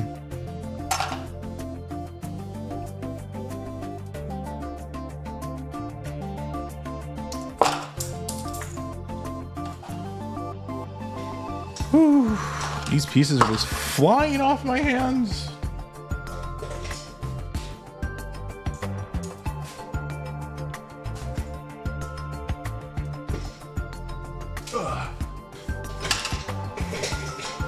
Ay.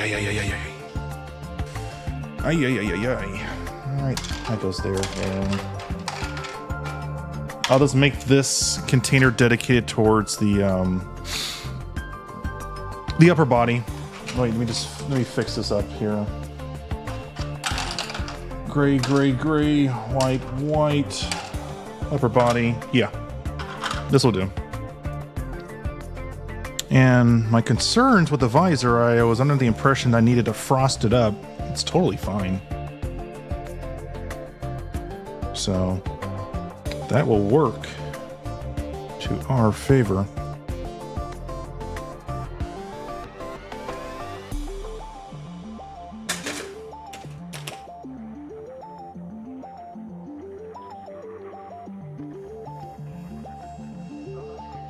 I'm just taking out the pieces right now, so get them ready for tomorrow.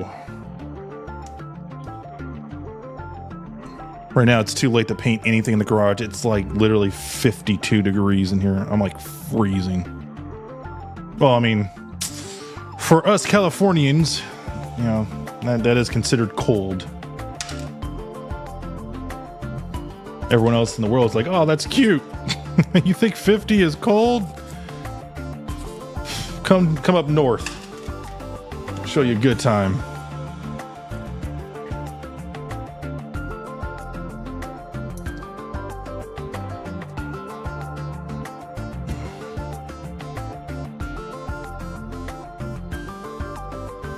I, for one, have never seen the snow.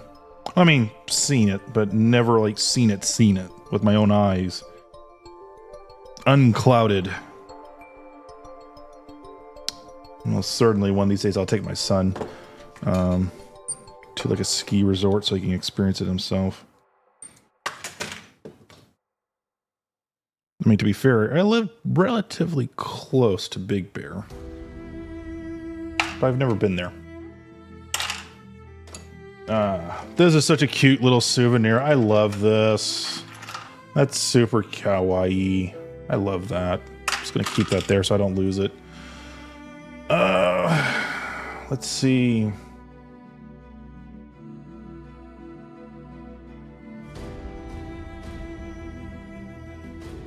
It's okay, Ricky. It's all right.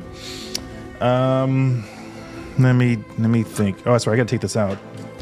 Me bed. Let me just put these LEDs away because I don't want to lose them.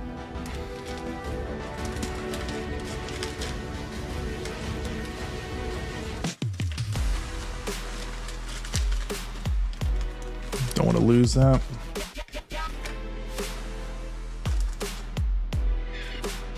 Still got spare ones. These are going to be for the thrusters on the feet when we get to the feet in a couple of weeks. All right, that takes care of that. All right, so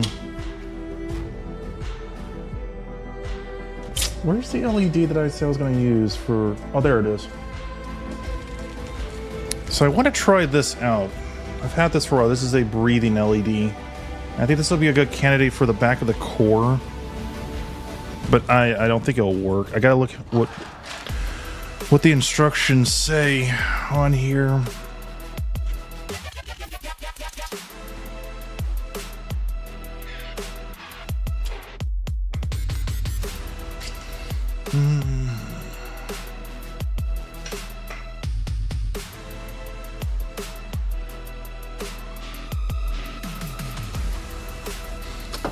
I don't think it'll work. There's not enough cavity space back here. I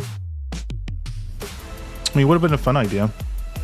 But the I was thinking about putting this breathing LED back here, but this capacitor, it's just it would cause more problems than you get. So I'm gonna skip on that. But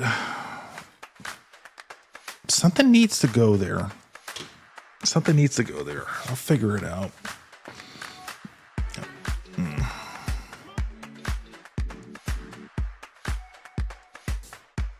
Let me try piecing these components together and see what this looks like. It goes there. That goes here. So I think like by that, it looks fine.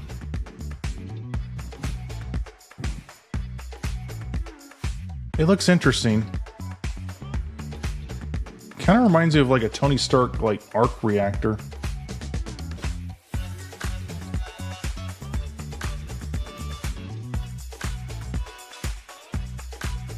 But it looks so off. Come on, camera focus, please.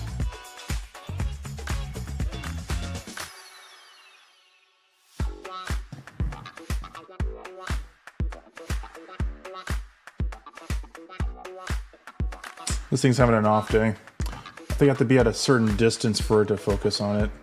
Yeah, that looks like it works. Yeah, it looks interesting, but it looks hella off. I think this was like a last minute design decision. You know, to put like their creative, you know, flair to it. I don't know if I want to keep it. I mean, this is actually more aesthetically appealing than putting that over it. Sorry. Stars again, then putting that on it. This looks like a big giant pimple. I don't like that. So I don't know. I generally don't know what to do with this. I might use it. Can I put an LED in there? Of course. The problem is it'll still have like a weird like tinge to it. I mean, I could try experimenting it right now and see what we get, my dudes, but it seems like a waste. Let me try something. Still on opening fight, by the way. Thank you. Whoa, they're really saving it for the last, aren't they? Wow, that's crazy. That's crazy.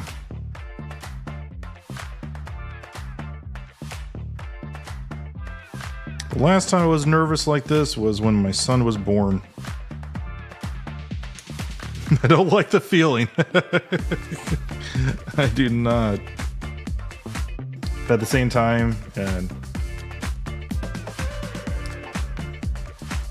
you'll never experience anything quite like that. I'm gonna try to sneak in a green LED. Let's see what we can do with this thing.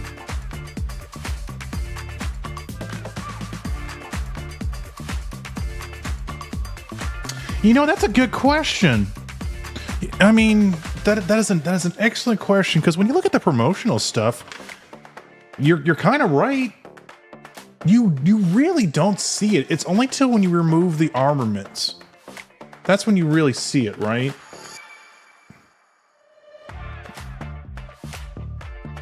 Like I said, it seems like it was an afterthought.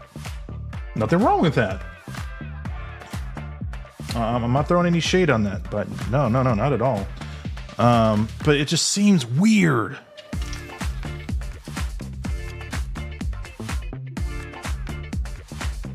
Just gonna drill a small little hole right here for the LED.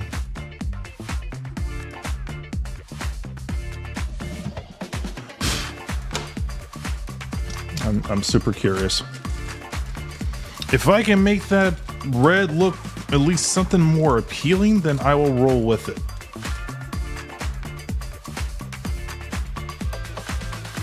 Yeah, you're funny, Rookie. Damn, I don't have any orange ones. I have a yellow, but the there's capacitors installed on there, so it reduces the brightness of it. Let me do a test with a green one real quick. Let's see how this looks. Because this one's substantially bright.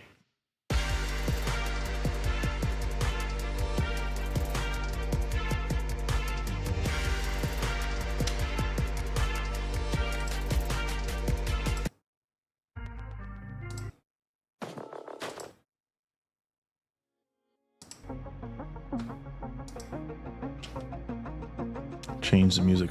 So let me set this up here. An orange LED wouldn't be a bad call. Most definitely, maybe a yellow one, because it'll turn the red into an orangish red. Don't know what color we're gonna get with just a green one. Maybe like a purple.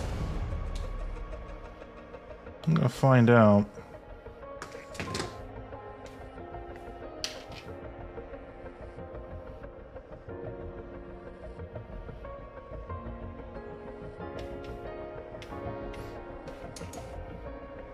It does nothing.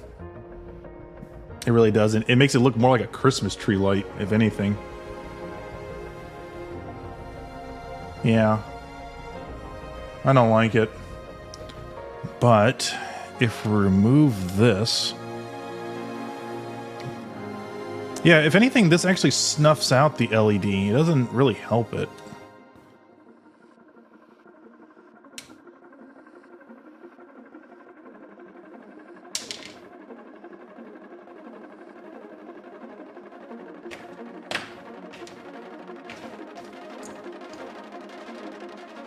I think...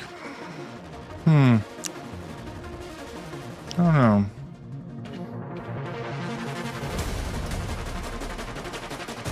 Yeah, it doesn't help it at all. Yeah, it doesn't do anything at all. It just snuffs it out. I don't like that. Yeah, it was worth a try. It was worth a try. That's the whole point of this stream. It's all about trial and error and experimenting with things. And if things work, great. If not, yeah, go back to the drawing board. I think what I'll do is I'll just keep the aesthetic there, right? I'll just keep it there. That way there's no like gaping hole in the back.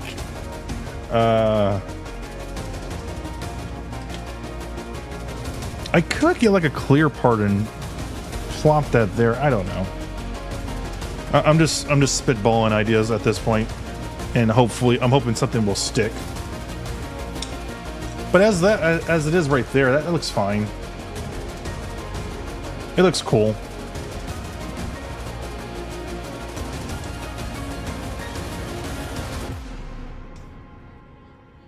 Maybe the LED could be closer? You think so? Let's give it a shot. I'm willing to give that a shot. Sure. Whoa! I'll put it dead on the red piece.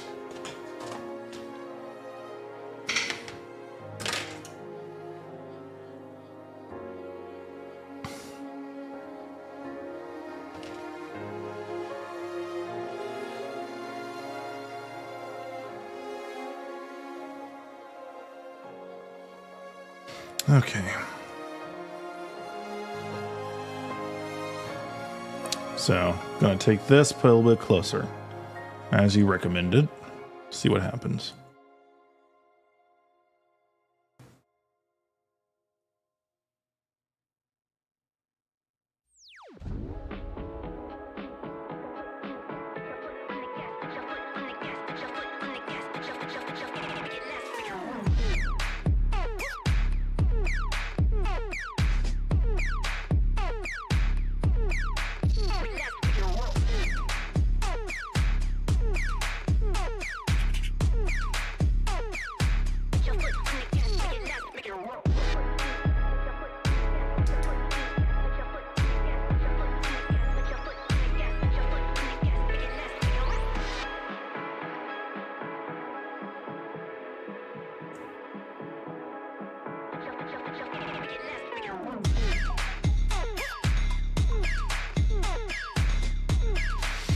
Okay, so here's what it looks like when it's dead center.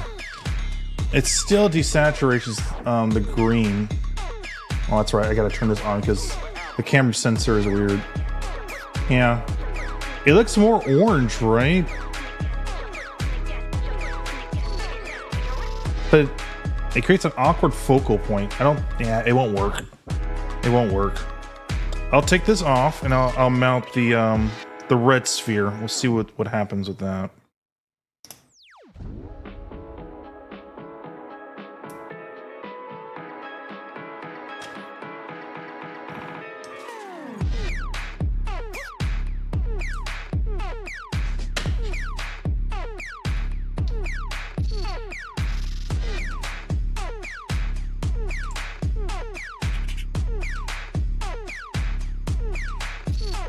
Okay, so here is, let's see. Here's the green with the red. It looks awkward. It definitely desaturates it, that's for sure. But it still comes off looking orange. Yeah. Like, to really take advantage of it, it needs to be in low light. Yeah, it won't work. It was a good try, guys. It was a good try. It just looks really awkward. I think just having the inner part here, that'll do just fine.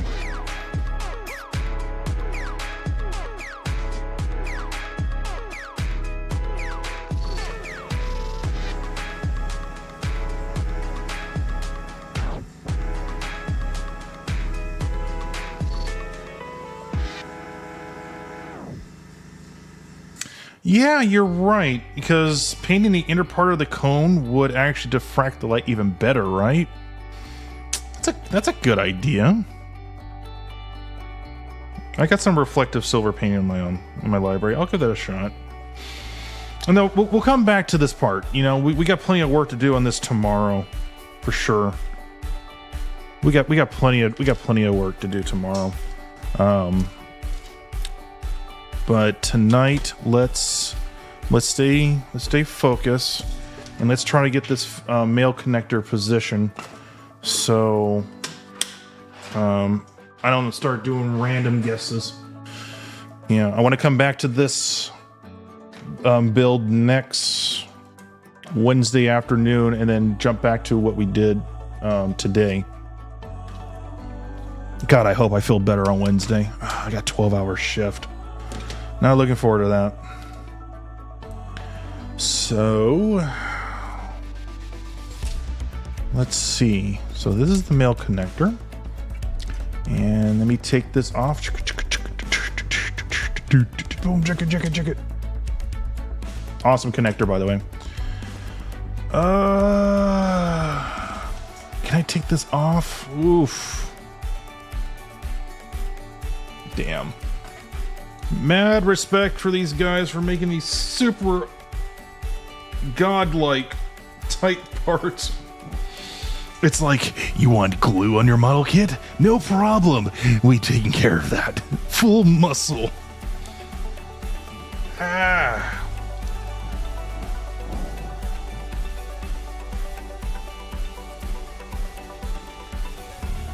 Oh. Oh, gosh. I got them apart. Once again, Had a nice funny face to it. Ah! Sorry, this is the artist in me, dude. I see things differently. Kind of looks like a Star Wars character. Like a Tusken Raider. Anyway, so this needs to go here. With this limited space. It is doable. It is doable. It's not going to be easy though. So with this additional slack, I'll work with this and paint it, get it looking nice. And then the idea is to have it connect right about here, nice and centered.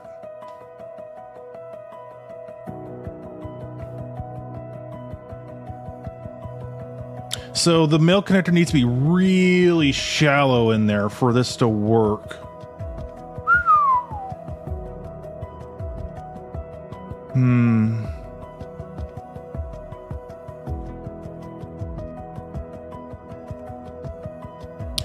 kind of thinking if I can... No. Let's see what we can do first. Let's see what we can do. First things first, drill a hole.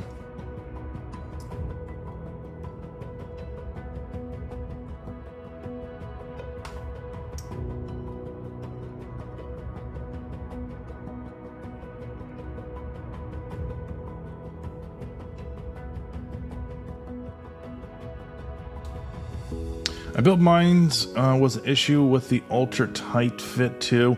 Love it for posing straight, but putting it together results in much finger pain. Yeah, I'm feeling it, brother.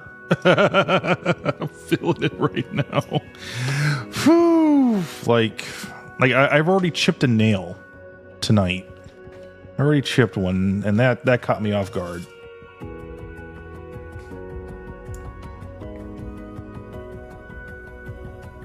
Alright. Okay. And it needs to be a little bit more wider and deeper.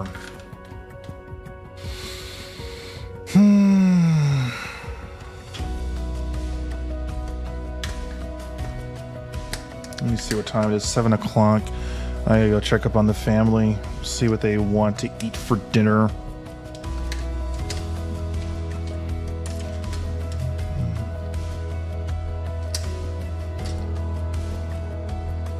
High probability she probably wants curry.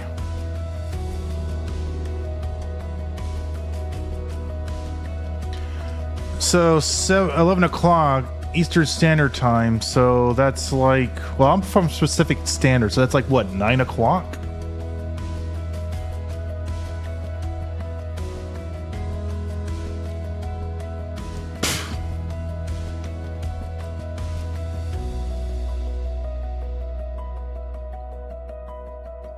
It's a long time waiting.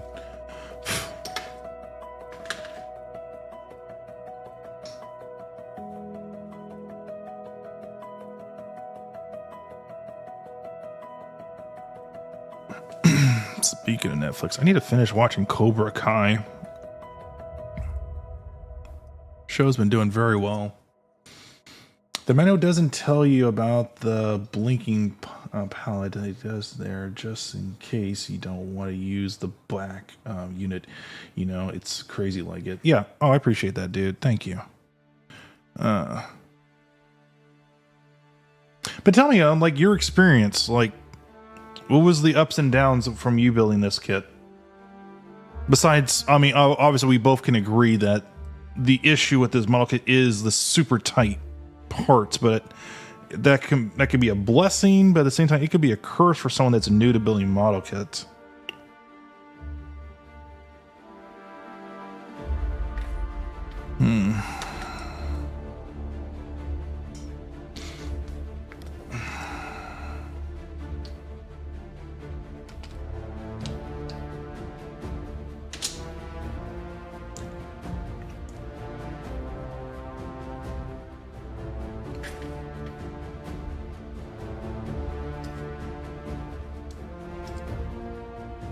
Trying to widen up the hole just a little bit more. I don't want to do any unnecessary motor drilling on this. Oh, this Dremel's bad. Nope, this Dremel's no good.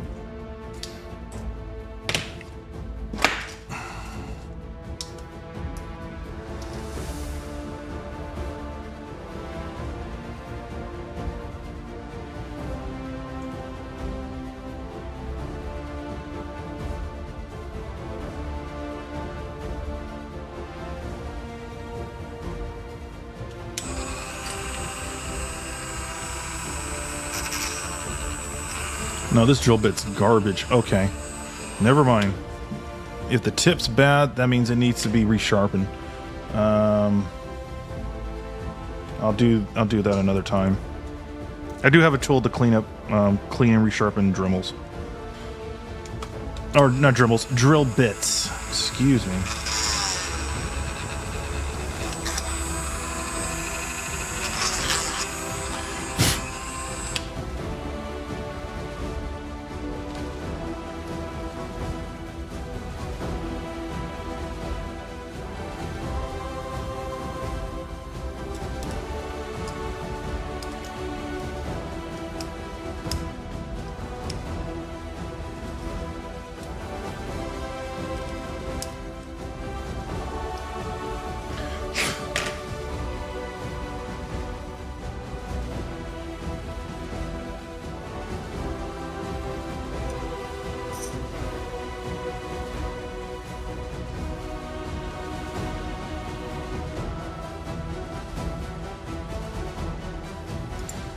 Getting close to what I want, but it needs to be more shallow, just a little bit more. It's getting there. Yeah, it's getting there. Woof. It's getting there. Also, got to make sure I install it has to be done correctly.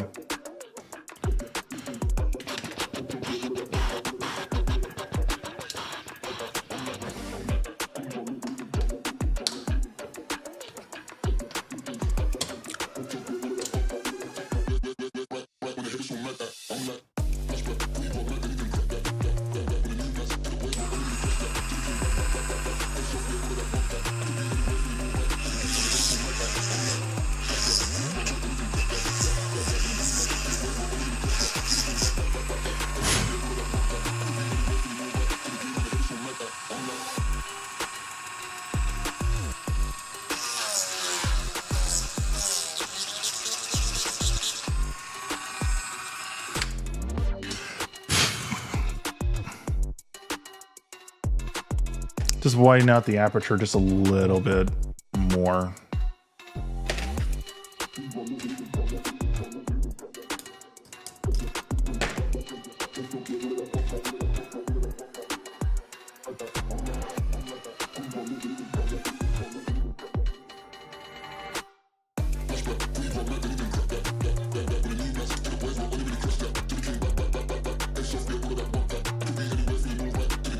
Bingo. I think we got something close to it. Come on. So I got something close to it. Right there. It's pretty darn close where I want it. Yeah. It's pretty darn close. Okay. Yeah, it's very close. So let me do a test.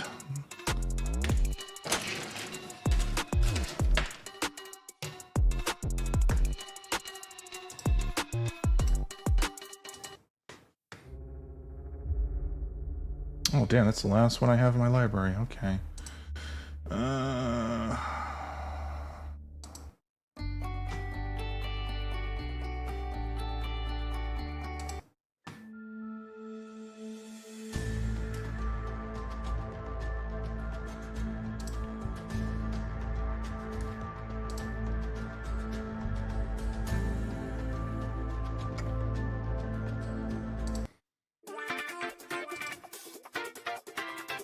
Okay. Do a test. I'm not gonna turn anything on. I just need to get an idea on how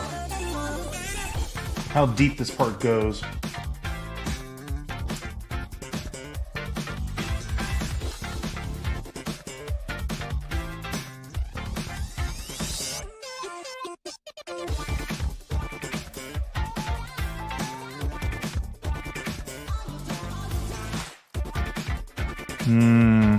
I'm already seeing issues right now.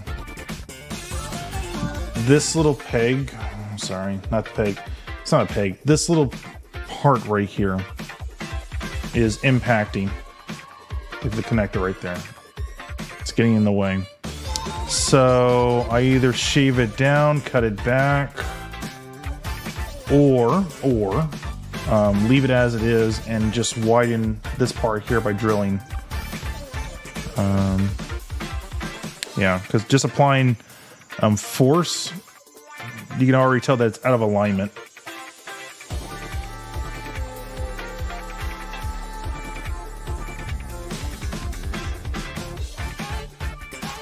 But to be fair, this will keep it stationary. These are really tight.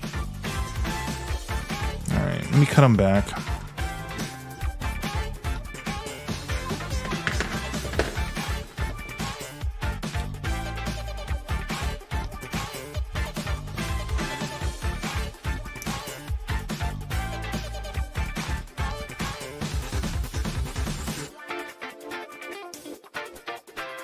Okay, so I cut it off.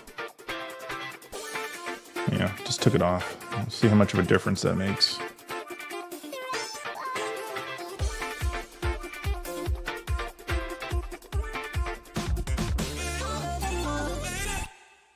Getting a better connection. It's not solid, but it's pinching it right there. See how it's like right there? It's pinching downward. That's not what you want. Okay. Getting closer.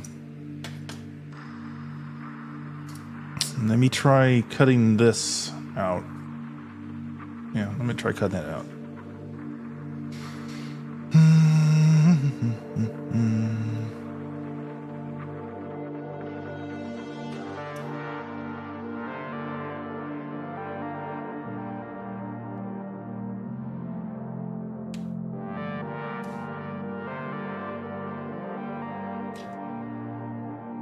Okay.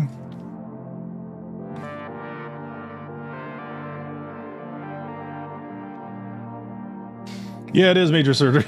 It kind of is. Kind of is. One of the many fundamentals when it comes to doing work like this. You gotta feel confident enough to cut and strip and remove what you need to do to get what you need to get done. Okay. That's feeling a bit better. That really is. But it's still, sorry about that. It should be like this. It's not. It's going at an angle, and that's not what we want. We don't want to apply any pressure onto this connector. So, let me think.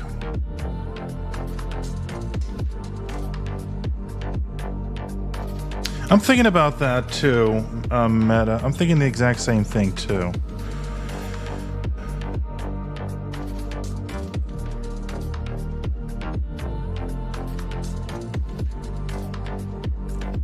It definitely needs a groove. Yeah, it definitely needs a groove. You know what? I'm kind of having the exact same situation like I did last night. This is something I'm going to need to like sleep on, so I don't make unnecessary mistakes. Like at all. Oh, I don't want to make any more mistakes. I mean, I haven't. I've gotten incredibly lucky tonight. Incredibly lucky. But I'm not going to chance it. I don't want to chance it. And plus, this gives me an excuse to work on more of this tomorrow. Because after tomorrow, I'm back to my 12-hour shift on Sunday, and that's going to piss me off. But today was incredibly successful in getting this done. We were incredibly successful to get this done. Yeah. So target goal for tomorrow We're going to get everything prepared for the connector for the backpack unit to the upper body, and I might get the other parts painted. I'm going to need to brainstorm some ideas of how I'm going to do the color scheme for the torso and the head, because huge parts of it is not going to be they're not going to be gray. Like, where's the manual? Nothing wrong with this color scheme, I get it, but it's hiding all that wonderful detail, and I want to make that pop. It needs to pop. I wanted to pop. Yeah, I certainly wanted to pop, but when all is said is done, we still got the backpack done. Still happy with this. Still incredibly happy with this. Yeah, this looks awesome. Yeah, I'm happy with this. All right, chat. This is going to be a wrap for tonight. This is going to be a wrap. I will be back again tomorrow, so we can do some more work on this bad boy. We're going to do some more work on this. Like, again, when situations like this happen with me, I don't want to rush it. I just don't. When you rush something as complex and in many ways as sophisticated as this, you're going to make more mistakes, and I don't want to make any more mistakes. We've accomplished so much tonight, and it's only fair to just keep the momentum going tomorrow, and at the same time, you know, get things prepared for next week. So, goal for tomorrow, we're going to get the upper body somewhat done. We're going to get everything prepared for all the electricals, all the little added features to it. Like I said before, with this part of the Tallgeese, I'm not going to put any LEDs in there. It'll create too much of a distraction. It'll look really awkward. And I'll try to get something prepared for the weapon accessories, because the arms and the legs aren't going to be that hard to get done. But this is my first time building this model kit, and a lot of you guys have mentioned before, there's a lot of tight fitting parts on here, and as I've found out today, I end up chipping a nail, so I gotta be very cautious when I'm working with. So I'll be back tomorrow around the same time frame. You know, it'll be like 3 o'clock ish my time. But I'll try to get on a little bit earlier than I normally do, but we'll see. I gotta take care of some errands tomorrow. Anyway, that's gonna be a wrap. Big thank you for everyone that showed up tonight. Do appreciate that. Thank you for the new subscriber, Corey. Much appreciated. Thank you, James Robinson, for the dono. You didn't have to, my dude, but thank you so much. And as always, thank you guys for coming chill with me. If you can do me a favor, please give this video a like. It will help the channel tremendously. As for me, I'm gonna go get myself something to eat. It's like 7:20 right now. It's dinner time, and I want to go give my little boy a hug. But anyway, have a good one, and I'll see you dudes and dudettes tomorrow on the next build. Okay, have a good one.